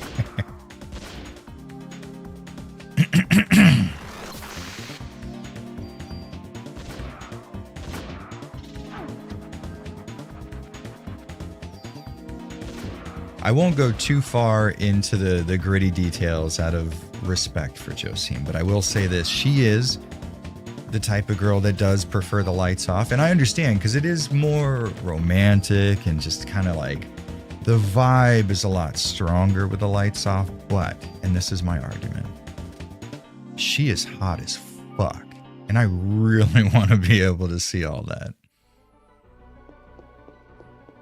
Oh shit. She's in chat. Fuck. This is the one time she is listening. I was kind of hoping that she would be like doing her own thing and not paying attention to what I was saying. Outer Wilds OST? I don't know that I've listened to it, to be honest. I find, gut reaction, I have a hard time believing that it beats out some of the classics, but I'm not willing to totally write it off. It could be good. The audacity.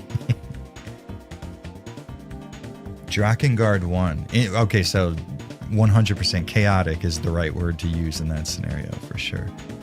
Where is my... Oh, okay, yeah. Remove status effects. Yeah, that might be useful. Since I'm blinded at the moment. Hellblades. Hell... Is that Hell... Senua's Sacrifice? Is that what Hellblade is? I don't know that I played that one.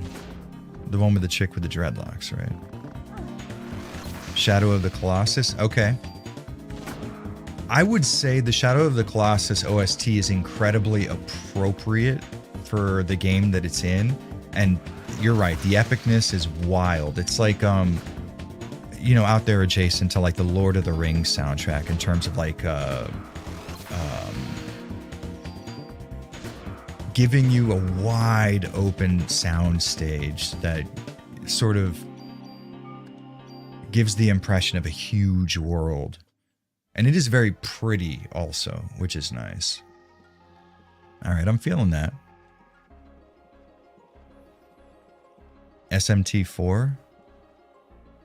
I'm really partial to Devil Summoner Raido Kusunoa versus the Soulless Army. That jazzy fucking 1920s Americana Tokyo mix. That's tough to beat, dude.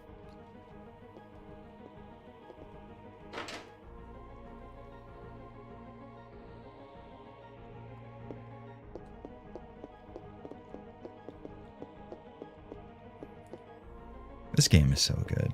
It is so fucking fun to play this game and to progress through an area. I fucking love it so much.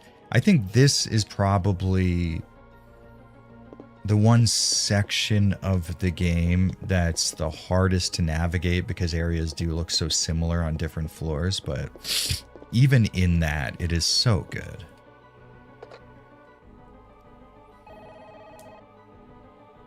Techno Tango Wizardry, I like that.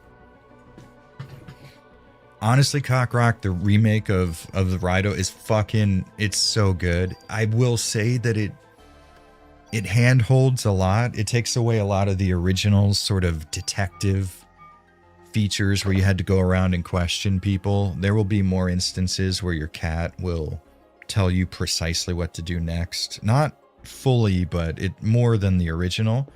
That being said, the overhaul they made to the combat, it's kind of fucking worth it, dude. Damn, 53 is solid for a base. What do we have going on here? Okay, never mind. I'm done. 58's the best we got going right now.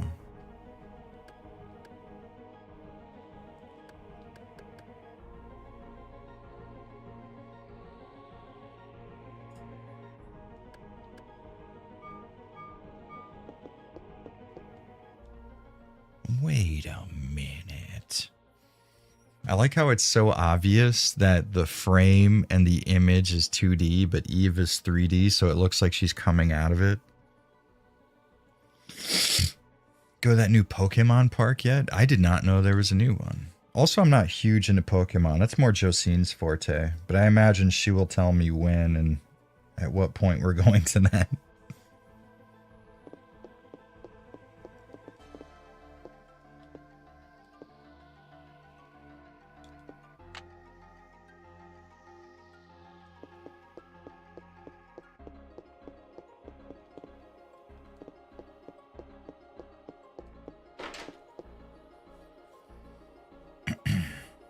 Oh, it's in Kanto?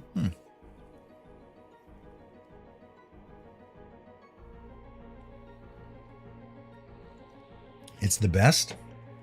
I'd be willing to go. Me and Josine went to that Pokemon Museum event they had in Ueno Park, and it was honestly kind of fun, even though I'm not like a huge Pokemon guy. It's kind of hard to deny the coolness of seeing like fossils of ancient prehistoric Pokemon.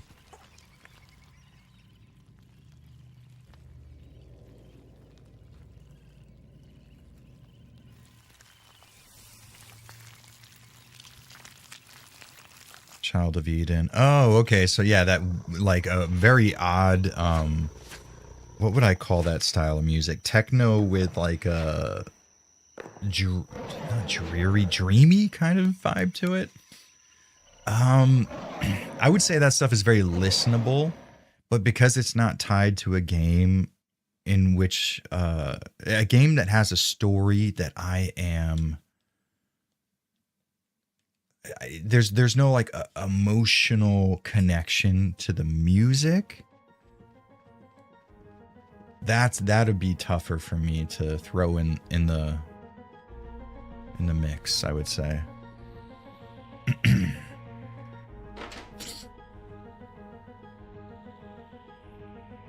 Yeah, the Raito remake is worth it. I would say it's 100% worth it. The combat has been improved so much. And this is coming from somebody who really enjoyed the combat of the original, but it has been improved in every way. It's just as good as any other SMT game in terms of collecting demons and having a good time combining them together and stuff. It's great. Bad games with good soundtracks. This is a very good subject. I don't know that I can think of something off the top of my head that's a bad game, but because I think if I enjoy the soundtrack, I'll just end up liking the game maybe. Okay, how about this? Final Fantasy Mystic Quest is an RPG that I don't necessarily enjoy playing that much, but has a fucking banger of a soundtrack. So for sure that's on the list.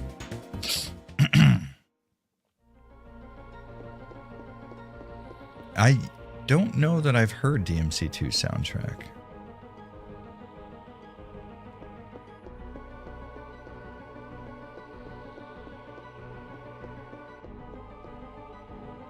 Oh yeah, man. Okay, so here's the thing. Grabahassi, I'm with you. Chrono Cross is incredible. Don't worry. But I have noticed, and this is like when I made a video about Resident Evil Code Veronica, and I found out everybody hated it.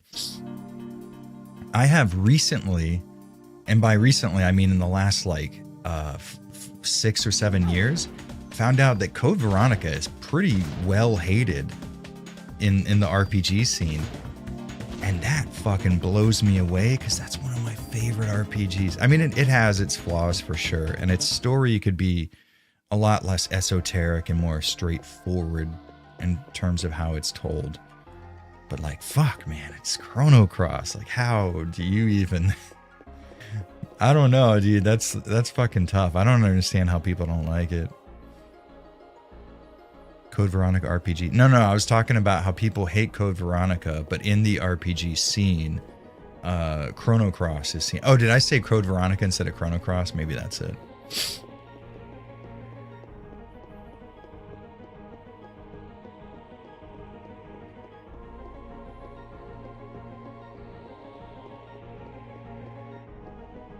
Yeah, I meant to say Chrono Cross. I'm a big old dummy.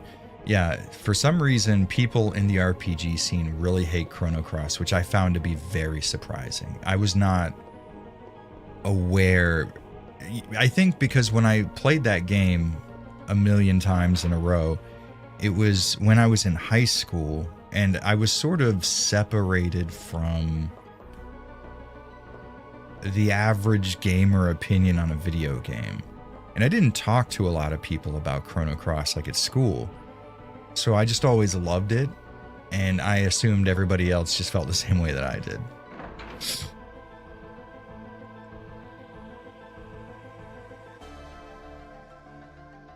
Yeah, the PS4 port does not do Code Veronica any favors for sure. It just really sucks that it had to... I mean, it makes sense it was based off of the PS2 port, but the fact that the PS2 port has that nasty ghosting issue, which shouldn't be happening in the first place. That was just bad porting. Yeah, my allergies are bothering me today. Must be something in the air. Of course, I have to do a voiceover too.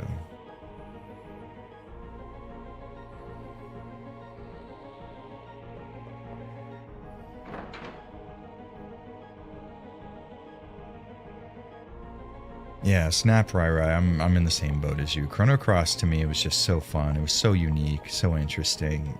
The fact that you could run from boss battles, me as a teenager, mind gone. just did that fact alone. It was such an interesting RPG. The music was so great. The world and the ambiance and the characters were so well developed that I just couldn't help but love it. It really did. Like that was a shock to my system to find out that people were sort of collectively not a fan of that game.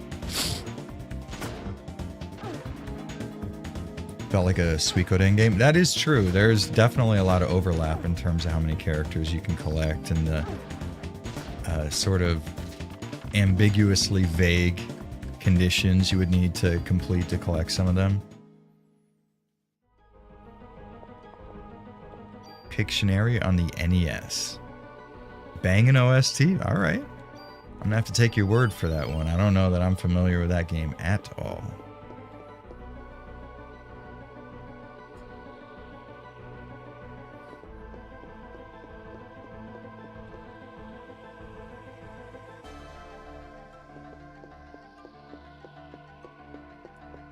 Did I already talk about how much I love this game? I've already made that clear.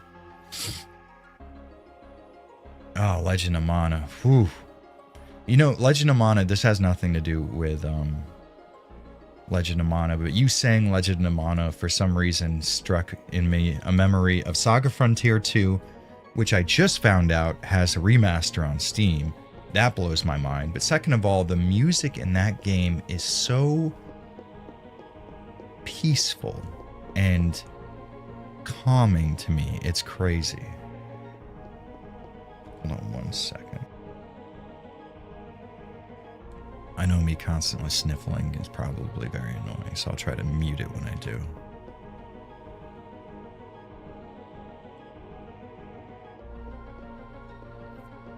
Okay. Looks like the elevator is now working. This is good. Das is good.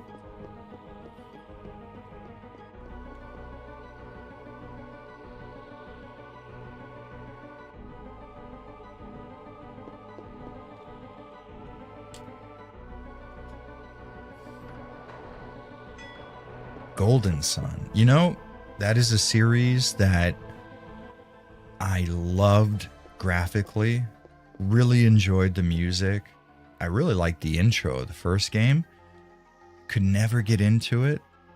I thought the graphics and the battle scenes were fucking just second to none. The GBA was such a cool console, and they were doing such wild stuff with its graphics.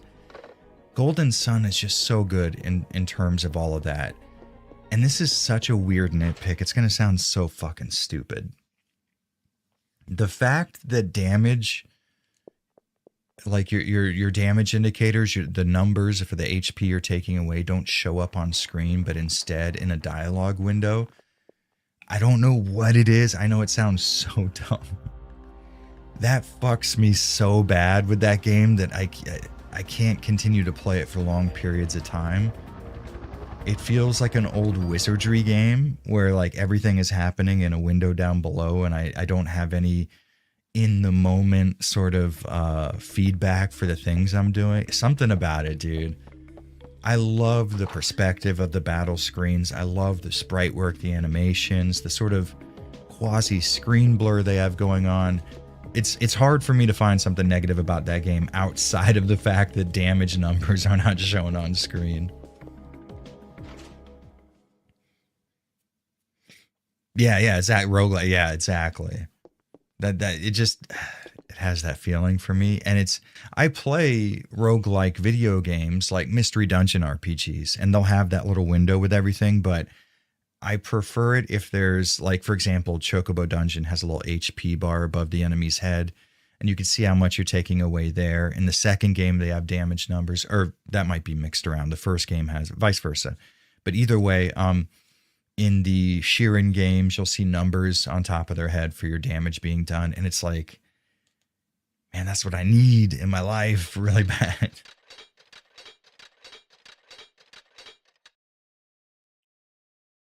I wish there was a way for me to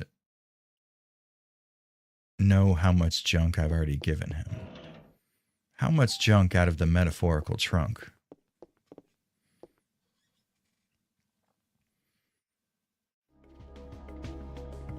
Rather watch a long play of than play myself. I get where you're coming from for sure.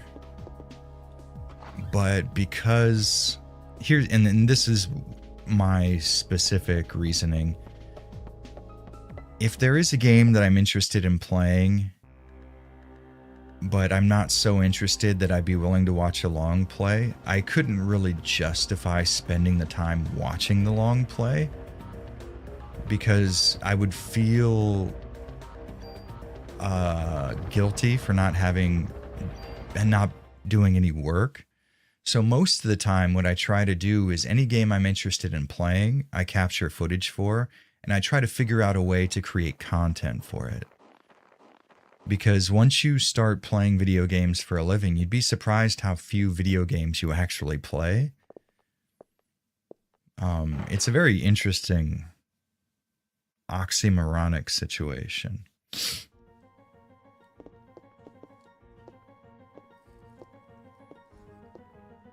But it's hard to make time for just playing video games for your personal enjoyment. So instead, a lot of times you'll end up playing a video game.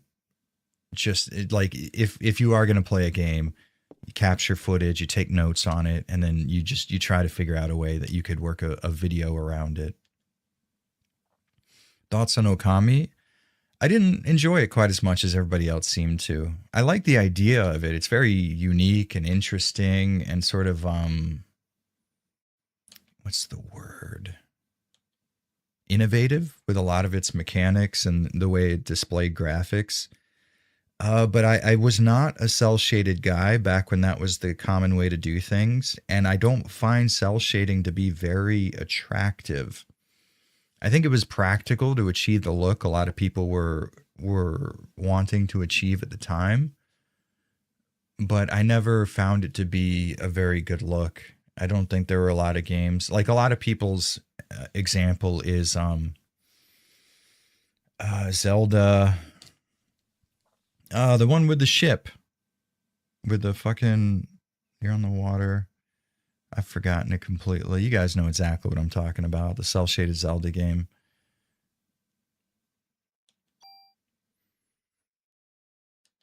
Anyways, Wind Waker, thank you. Yeah, Wind Waker is everybody's immediate argument. And I think that game looks colorful and sort of fun. But graphically, I would rather look at what everybody considers to be like really unattractive early 3D low poly stuff.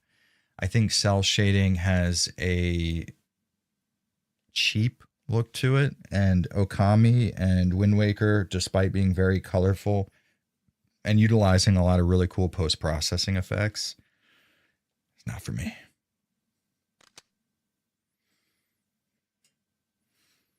Saint Onion says, I don't know why this trash gets recommended to me.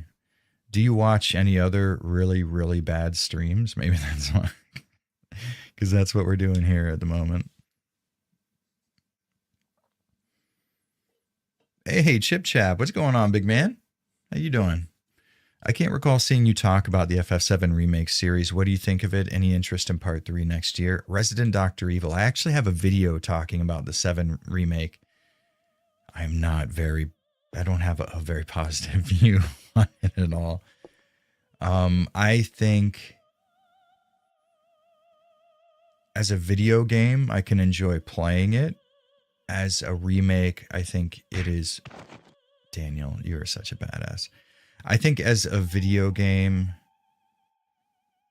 it's playable, it's interesting, it's fun. The action RPG combat, it's hard to fuck that up. It does really well. It's fun. It's fast paced. It's fucking really cool. It's sort of gives you the feeling of like watching Advent Children, which I think was their intention. But as a remake, I found it to be almost insulting in the changes that it made and how it ruined the pace of Final Fantasy VII and altered characters in a way that I felt was very disingenuous to the original.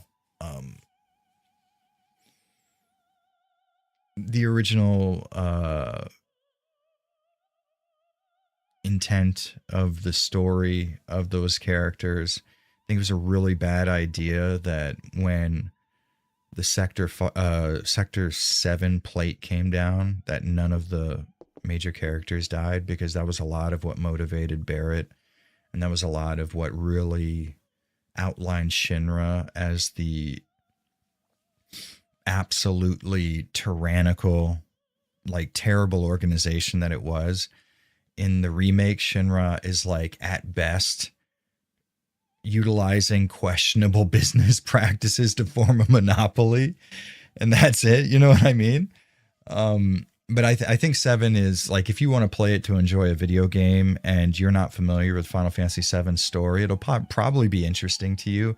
But I think if you thought the retarded shit that went on in a Kingdom Hearts game was like the peak of storytelling, 7R will probably be incredible to you, because there are moments where Cloud is being swarmed by hooded wraiths that represent reality trying to right itself in some fucking just dog shit nonsense fucking, oh my god.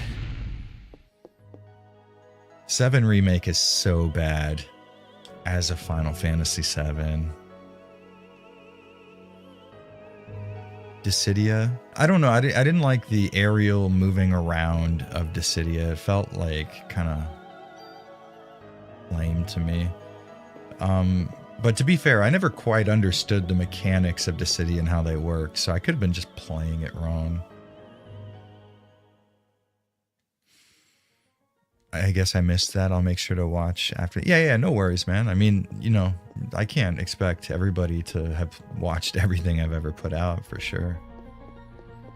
I will warn you, though, I didn't have as much knowledge of how to record my voice in that video, so take it easy on me when you watch it. I think the way I ended the video, though, is very indicative of my genuine and honest feelings towards it. And it's not like, it might seem like attention grabby to a degree, but I take it as like genuine and heartfelt commentary, and not like some kind of like hyperbole. And I think the video will sort of reveal my internal feelings a lot better than I just have.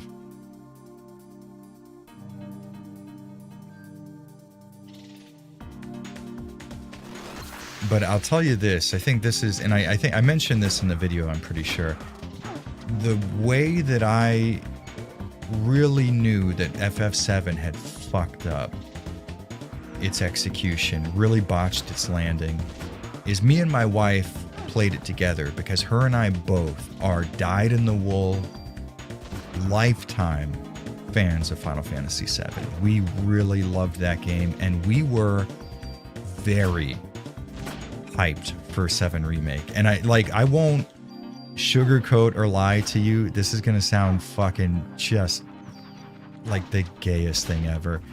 We played through the opening bombing mission of 7 Remake, and I think both of us had a glimmer of a tear in our eyes in terms of just experiencing something we never thought we would, seeing that impactful moment in the game play out in modern day graphics, seeing it get a level of respect that we thought it deserved. There was a lot of emotion based around that. And by the time we had gotten out of the sewers and were about to enter the Shinra building, I remember getting off of work, or my wife getting off of work, and me being like, hey, by the way, tonight we got to make sure we play FF7 Remake. We're almost at the end, I think. And she's like, Do we have to? And that really let me know, because my wife is like, I can't describe to you guys how much of a fan she is of Final Fantasy VII. And for her to have said that, it really made an impact on me. And I'm like, wow, this is not good. You know? Hey, Matic Epitome, what's up, big dog? How we doing? Saint Onion equals FF7R Red 13 Cloud Date Scene Cringe. Thank you very much for the $20, my man. Hell yeah. Saint Onion. What is Saint Onion? But yeah, to actually sort of hammer the point home, I never played episode 2 of 7 Remake. And while there is a desire there for me to play it just out of completionist sake, and a lot of people have said that it has improved on some of the flaws in episode 1, so I'm interested to see that play out. I have not played it yet. Neither me nor Josine have really outwardly expressed any sort of urgency to get on that. Yeah, if that tells you anything. We wanted to play the Yuffie DLC too, and I think we have it. We just haven't played it. Favorite game manual? Final Fantasy VII manual. Easy. And I'll tell you why. When me and my wife first met, did I say thank you to Umbasa01? I don't remember if I did. If I didn't, that was very rude. Thank you, man. When I first met my wife, we were in high school, and she was reading through the manual for Final Fantasy VII. And it really is. It's really good, because otherwise you wouldn't know the height of all the characters. And that's very important knowledge for the lore.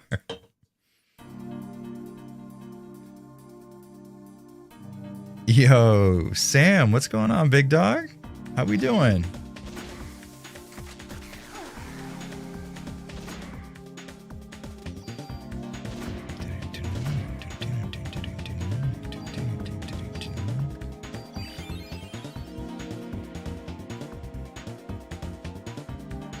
By the way, for those of you who are interested in the fact that I live in Tokyo, Tikio Sam in the chat streams all the time, and he is non-stop communicating. Upgraded your membership. Very much appreciated, big dog. Thank you. Hell yeah, man. Yeah, he's constantly opining, and he's lived here a lot longer than me, and he has advice for days in terms of the little things you wouldn't think about living here, like the products that make your everyday life easier, where to get them, how to maximize Japanese living. He will be able to answer questions about getting jobs far better than me. So if you've ever wanted to ask me a question, trust me, Sam will be able to give you a better answer. He knows a lot more about living in this country than I do. Damn right, you shout me out.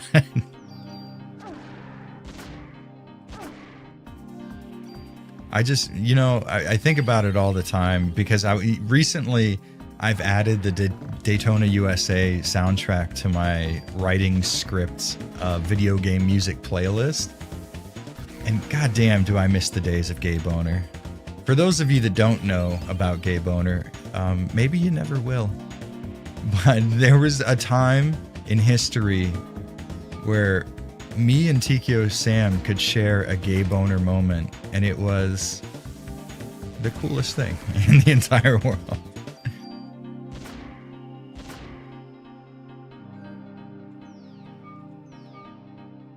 I like how when he lost his head, he got faster. Like, that's what was slowing him down, was the head.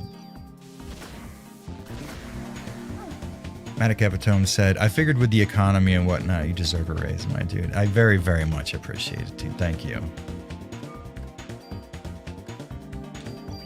YouTube has definitely not been incredibly kind to me lately. But I will say, not to turn things into a mope fest, things have began to appear as if they might be turning around. Like even in today's stream, somebody said that they were actually notified of the stream, which is a big deal for me. I don't get notifications pushed through a lot. Not a lot of people who subscribe to me are ever aware that I release a video, which some would say is a failure on YouTube's part. But things seem to be shifting in a direction that might imply things getting better. So it's very much appreciated. Oh, okay, so you got one too. See, things could be turning around for me, and that would be very cool if they were. Because it would be, man, it would be so awesome to go back to creating content stress-free. Because back in the day, the only stress I had was like, oh man, I might not get this video finished on time. Which, you know, was the kind of stress that can be not healthy, but helpful. You know what I mean? Now my stress is like, fuck, am I going to be able to pay the fucking electricity bill next month or something? That is the bad kind of stress.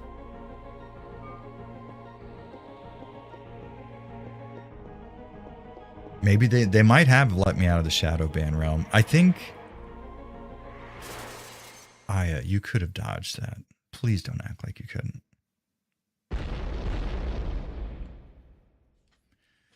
Yeah, I think a combination of me continuing to stream, which continues engagement with my channel in between video releases, which is, you know, because I used to only release a video every month. Now I'm aiming for every 2 weeks. By the way, new video incoming in the next 3 days, I believe. But I think streaming twice a week has helped the channel maintain engagement over the periods where I'm not releasing videos. And releasing videos every 2 weeks more consistently has gotten YouTube to start the ball rolling on recommending my content to subscribers and to new people alike. So things are improving for sure. I was recommended your stream too. See, I really do. I'm really excited. Really and truly, I'm excited at the fact that things are turning in a better direction. Chip Chap, got any advice for skating? I'm struggling with kickflips. You and me both. I tell you what, Chip Chap, I will show you a channel that really helped me mentally in terms of getting my kickflip right. He's a fellow Japanese YouTuber. I mean, Japan living in YouTuber. I'm not Japanese. But he has a video on, what he does is he uses a better than most understanding of physics to explain what makes tricks successful in skateboarding. And this video right here that I will link in the chat has done fucking numbers for me in improving the consistency of my kickflip. So here, Chip Chap, that's for you. This channel you might want to subscribe to. Why the Trick? He is so fucking cool.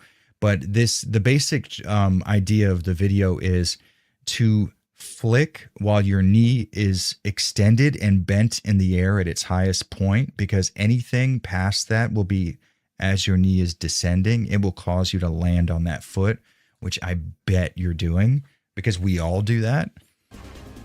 So very, very interesting channel. Just this one little trick might actually get you more consistent. And then through that, you might start developing muscle memory that'll get you doing that stuff on your own.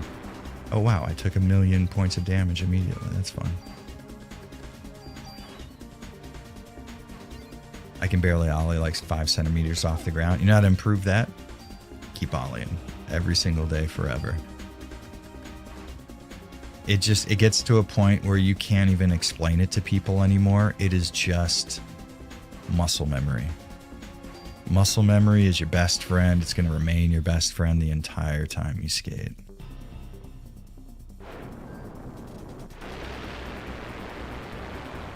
Oh, there we go.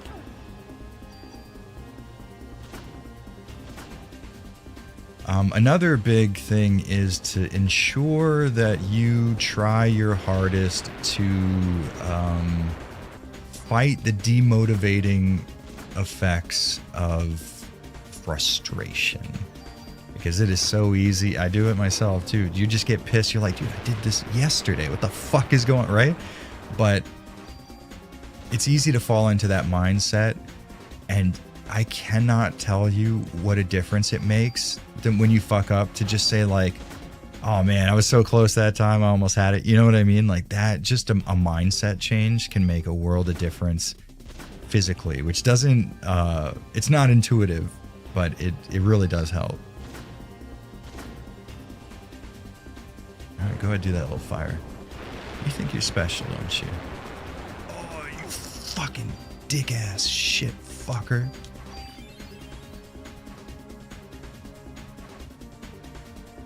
Ooh, DMC3 retrospective, dude. I like your idea of following up the Silent Hill 1 music analysis, though.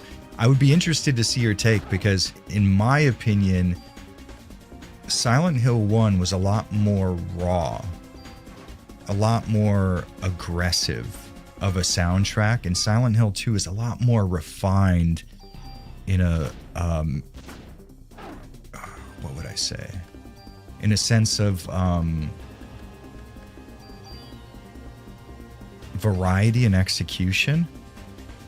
I think Silent Hill 1 had a lot of music that was not so much music, but ambiance that really helped the level that it was set in, where Silent Hill 2 has a lot of level songs that you can listen to as honest to goodness music. So I'd be really interested to see your take on that sense and see where you land. That'd be really cool. SH1, yeah, it's industrial metal for sure. There's no doubt about it.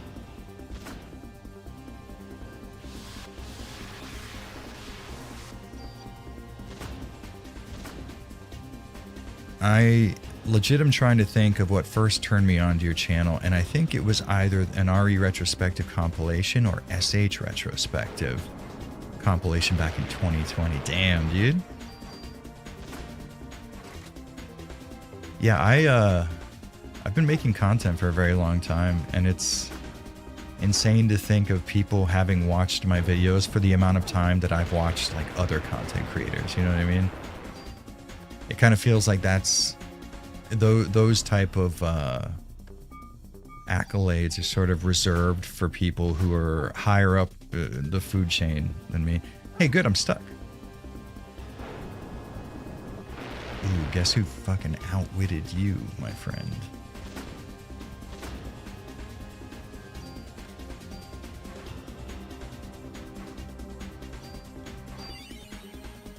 SH1 isn't as melodic as it is atmospheric and odd, like the track Claw Hands as opposed to SH2 with Day and Night. Yeah, for sure. Yeah, but you're absolutely right. All Silent Hill music is fucking amazing. And Silent Hill 1's soundtrack, it's not like it's worse than 2, but you can hear the progression of an artist in Silent Hill from Silent Hill 1 to 2. You can hear the progression of somebody finding their sound. There is still a few tracks that kind of like play with the concept of industrial harshness in Silent Hill 2. But I think you start to hear more of Akira Yamaoka's appreciation of electric guitar and that very specific surf rock tone that he likes to achieve. And it's a lot more and I think it matches the game a lot better too, because Silent Hill 2 is a very sad, emotional story, where Silent Hill 1 is a much more scary, in-your-face, harsh, shit is fucked kind of experience. So they fit the games that they're in, but I also think it's a very good, oh, that could not have happened at a better time. It's also a really good indication of like a person really finding their style. What is the best way to play Parasite Eve? I mean, you know, I am kind of biased. I do think original hardware is the best way to do it, Because if you'll look at Aya right now, she is literally a jumble of pixels, but your eyes can see that and sort of put that picture together in terms of what it's supposed to be, versus emulating it and using maybe like a smoothing filter and seeing like an interpretation of that image. It is not very pleasing to the eye, but realistically speaking, with prices being the way they are, let's check on Parasite Eve's price real quick.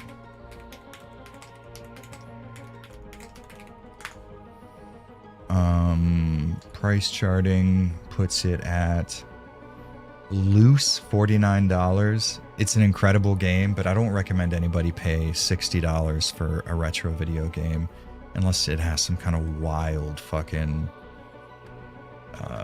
nostalgic value to you. So I would say emulation is probably the way to go. And if I were you, I would look up something like, I think Beetle Station is a very accurate emulator. And there are guides online to getting its graphics very accurate. But it's sort of hard to avoid emulation as an avenue nowadays. Games are just too expensive. It sucks. I agree with you 100%. 3 is Yamaoka's magnum opus. It is his culmination of what he learned from 1 and 2 put into the perfect soundtrack. It's incredible. You're absolutely right.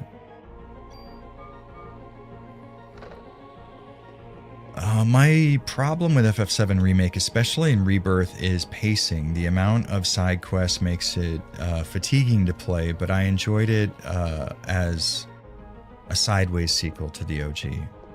Yeah, see, there were a lot of parts about Remake that I enjoyed for sure. And you know what it was?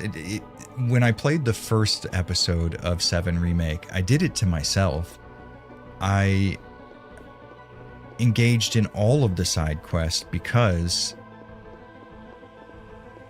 I felt like I had to. And that did make it fatiguing for me. I didn't want to engage in all those side quests. So that was kind of on me, but it was because they're available in the game, and the game is already it's taking a very small chunk of Final Fantasy VII, and you know, like, you already kind of feel like you're not getting your money's worth, so you really have to go out of your way to do that. And I think that was one of my biggest problems, is I sort of forced a lot of its less fun content onto myself.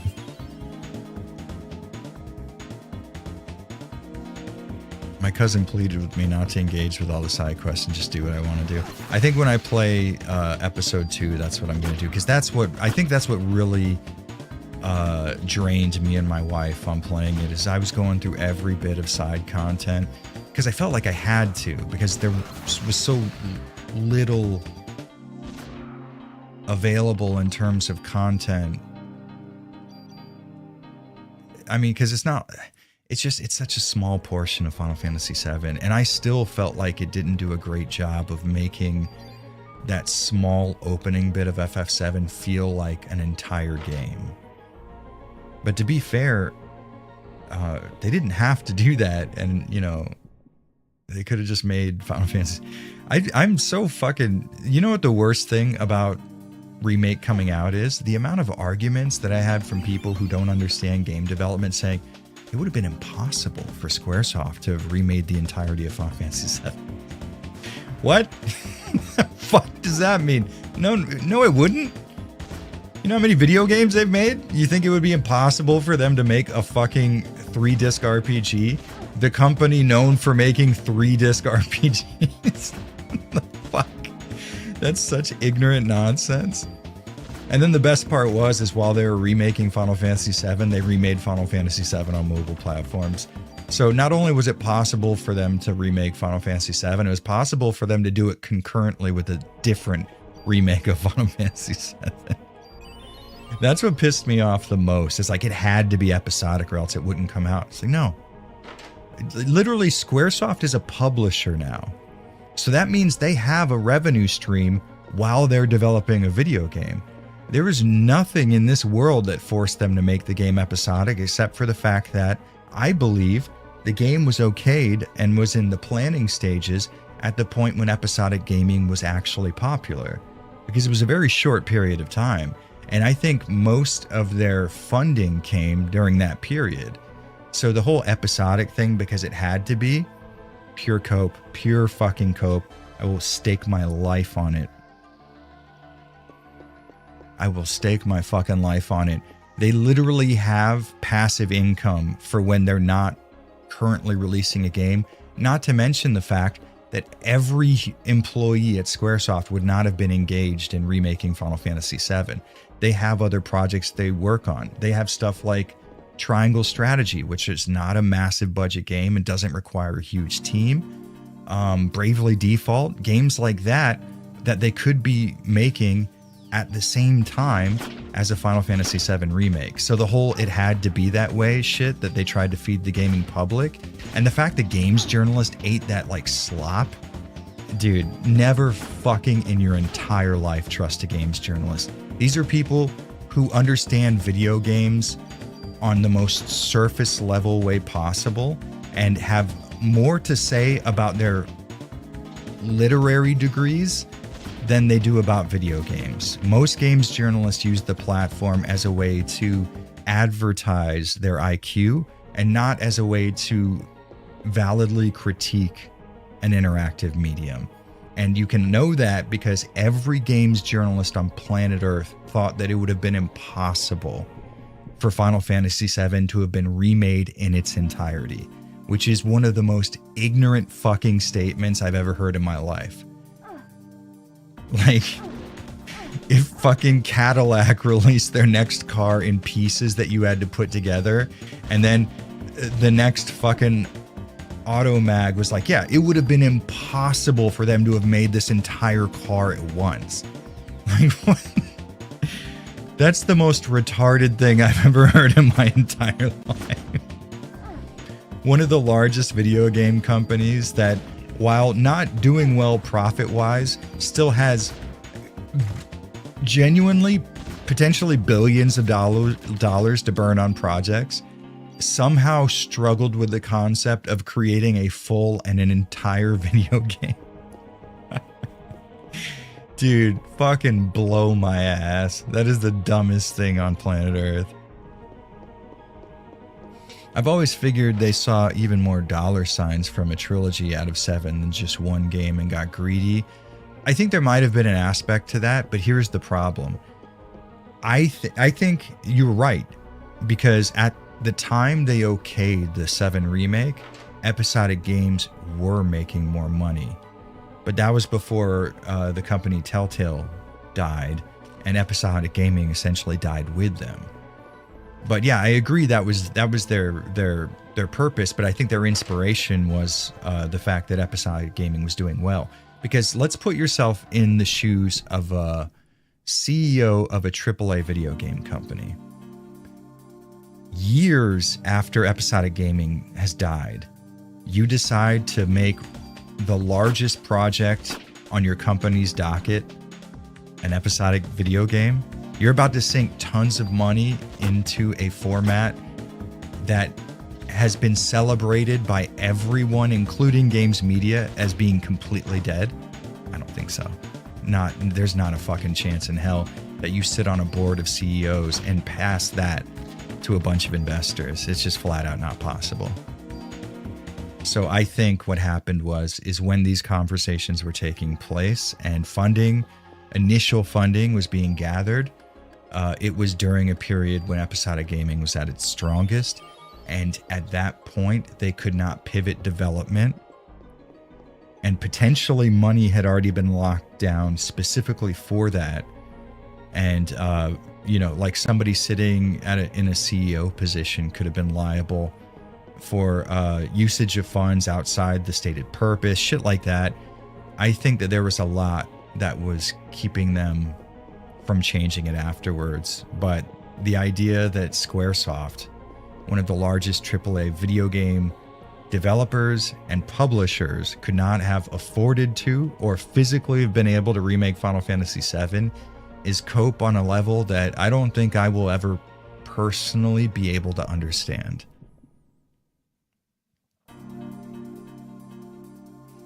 You and Sebiways say the same thing about FF7R. I don't know who that is, but he sounds very intelligent to me. I mean, like, see, here's the thing. Even if you enjoy Final Fantasy VII Remake, which fair enough, you know, like, I'm not shitting on anybody who enjoys it or who got a kick out of it, because even myself talking as much shit as I do, I think the added sub-story with Jessie, they made her such a cool character in 7 Remake, and it has genuine and honest, close to objective benefits that I think you can't argue against.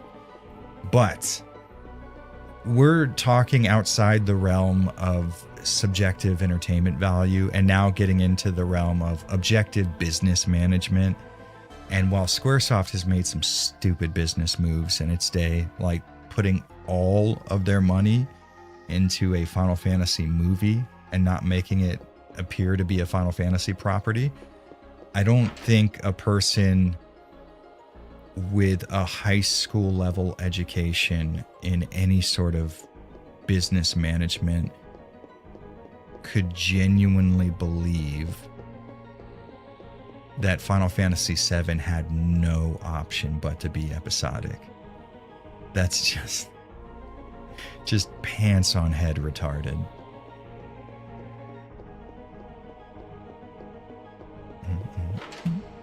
I fell in love with Jessie. She was such a cool character.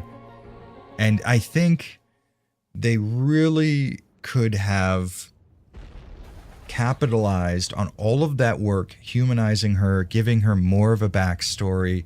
Her parents, you know what I mean, living up above the slums. They really could have capitalized on that. And this is going to sound really callous, but the moment when the Sector 7 plate fell, to have Jessie have been a casualty in that, like she was in the original, like the emotional storytelling that could have been gained there is fucking wild, man. Why did you not take advantage of that? You know, there were so many bad decisions in that remake. It's so crazy to me. I'm ranting. I'm aware of it now. I now know that I'm ranting. It took me a second, but I figured it out. But yeah, you know, that's one thing I do try to fucking really drive the point home. It's like my criticisms of a video game are not criticisms of its fans. Sometimes they are, but I make that really clear when that's the case. But for the most part, I sarcastically make fun of people for enjoying properties I don't enjoy myself. But realistically speaking, if you like a video game and I don't, you have won that scenario. You are doing much better than me, right? It only stands to reason that you played a video game, I played a video game, you had a positive experience, I did not. You win, right? Like you have done so much better in that than I ever will. So it's not to shit on you for enjoying a game I don't like, but I do have very strong feelings for why I don't like that game. All right, so now we have the M93 and I think the M8000 that have, yeah. So that's a base of 57. Wait, where'd it go? Okay, there they are. M93. I do not want the 3 times fire rate, so I might just take the second action from this. I don't think I'd be missing out on much by doing that, but I probably should, just to be safe, check its base and pluses. No, that's not going to do anything for me. Okay. We might add that to a shotgun, because if we have 2 times action along with the shotgun ability, which does kind of cut your damage in half, we can sort of make up for it. So let's go ahead and do that. I think that's necessary. No, we're gonna. There's a shotgun here in the. There's a shotgun here in the fucking what you call it, museum. Maybe we find that first to see if it beats the shit out of my current shotgun. We're probably 10 years away from some AI tool being able to take the original game and completely remake it with modern graphics and voice acting. You know, honestly, part of me wants to argue with you, but 10 years seems like a pretty viable amount of time for that to be a reality. You might not be wrong there.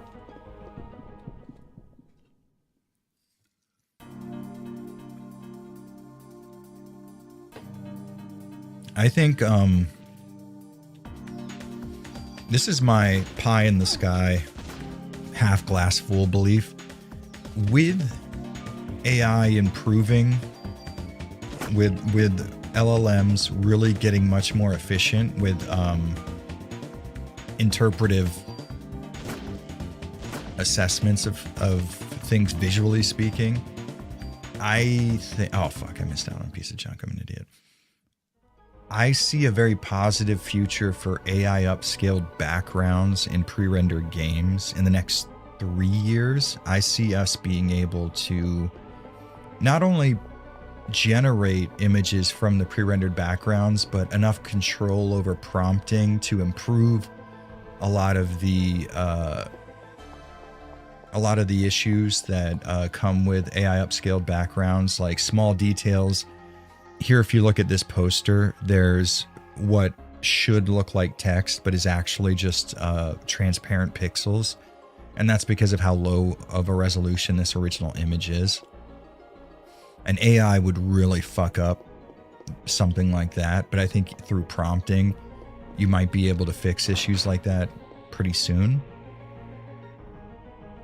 So while I see that AI probably is going to replace me in terms of my job on YouTube pretty soon, I am kind of looking forward to companies being able to do really good looking remasters of old pre-rendered video games.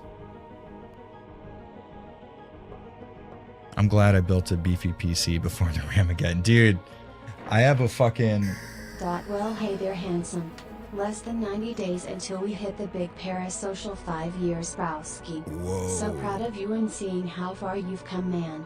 Keep up the great work, Jared. All the best for you and yours. Doc Salty, thank you so much, man. Thank you so much for the support and for the kind words, dude. That really means a lot, dude. Fuck yeah, bro. That's 5 years is a long fucking time, dude. We were just talking about that with Cockrock. I think he had a similar amount of time put in watching and stuff. Hell yeah, bro. Fuck yeah. Oh yeah, I was like, why do I have this? Yeah, I have this M.2 that I think was having an overheating issue because it was transferring files, and this is one with 3D NAND. It was transferring files at like fucking 20 megabytes per second over USB, and this is a pretty decent enclosure, but I put it in a really beefy Ugreen enclosure as well, which is a much better USB controller on board, and it was still transferring files at like 20 megabytes per second. And it was a really good internal SSD, so that can't be the case. There's definitely something going on. I assumed it was the heatsink that came with it that I applied, but here's the problem. I had to pull that heatsink off, and the adhesive they used on the fucking heatsink is pretty hardcore. So I have like fingernail clippers, and I'm rolling it off of these fucking RAM chips. And it's so stressful because if this got fucked up, this would be like a $500. This is only 2 terabytes, maybe $600 on today's market. I would be fucked, dude.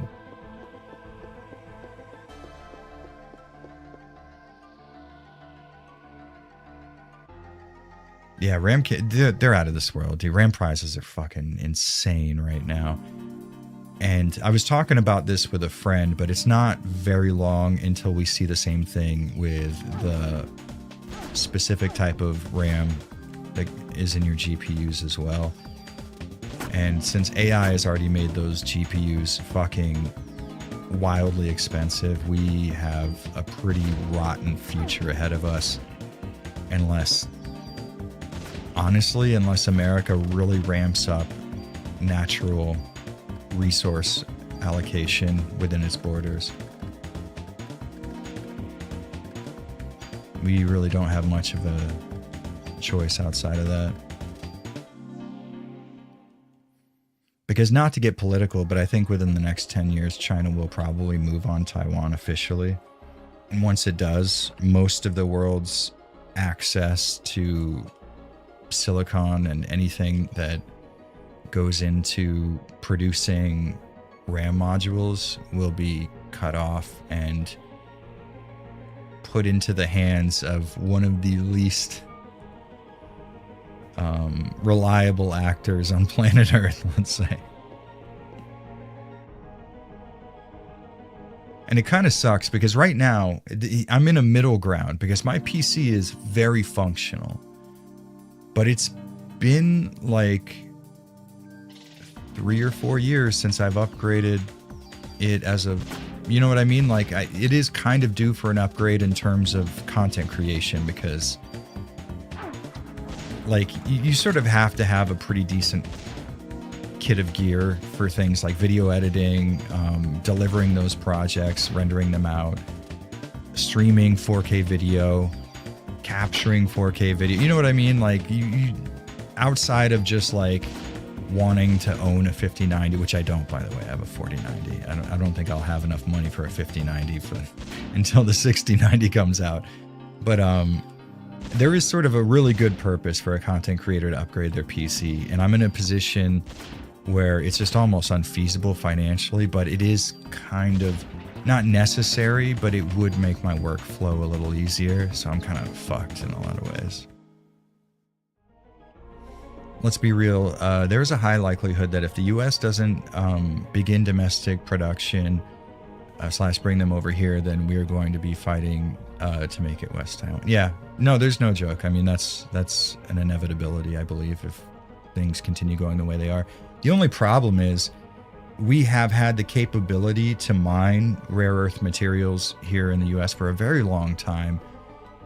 And it is a touchy subject because environmentally speaking, you would be taking advantage of land that would traditionally be seen as protected. And that is important in the long run. But also in terms of staying not even just competitive with technological production, but having the ability to stay in the game, period, is so fucking important. And we do have pockets of rare earth materials we could be mining. It's not a black and white situation. It's not like just start digging, idiot. Of course you should. There will be how should I put it? There will be ramifications to the environment, potentially. We don't know that that's the case. And we don't know how far renewable energy will be able to push us later. But economically speaking, in the short run, it's almost completely unviable that America doesn't take advantage of more domestic resources. With Russia doing what it is in Ukraine, with China being a lot more boastful about Taiwan than in recent years, things are reaching a tipping point, and anybody who does not have strong domestic manufacturing capabilities will be stuck having to trade with a company that they are actively, let's just say, adversarial to. Let's just put it that way.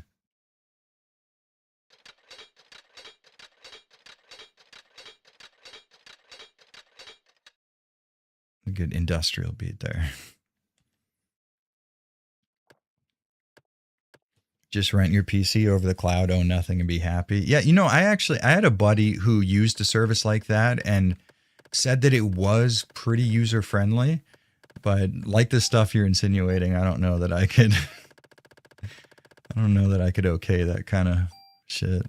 I want my hardware to be available here. I mean, you know, to be fair, in this neighborhood I'm in, it's crazy. We have access to a beefy ass fiber connection. So we could probably make a high-end PC streaming experience work pretty well.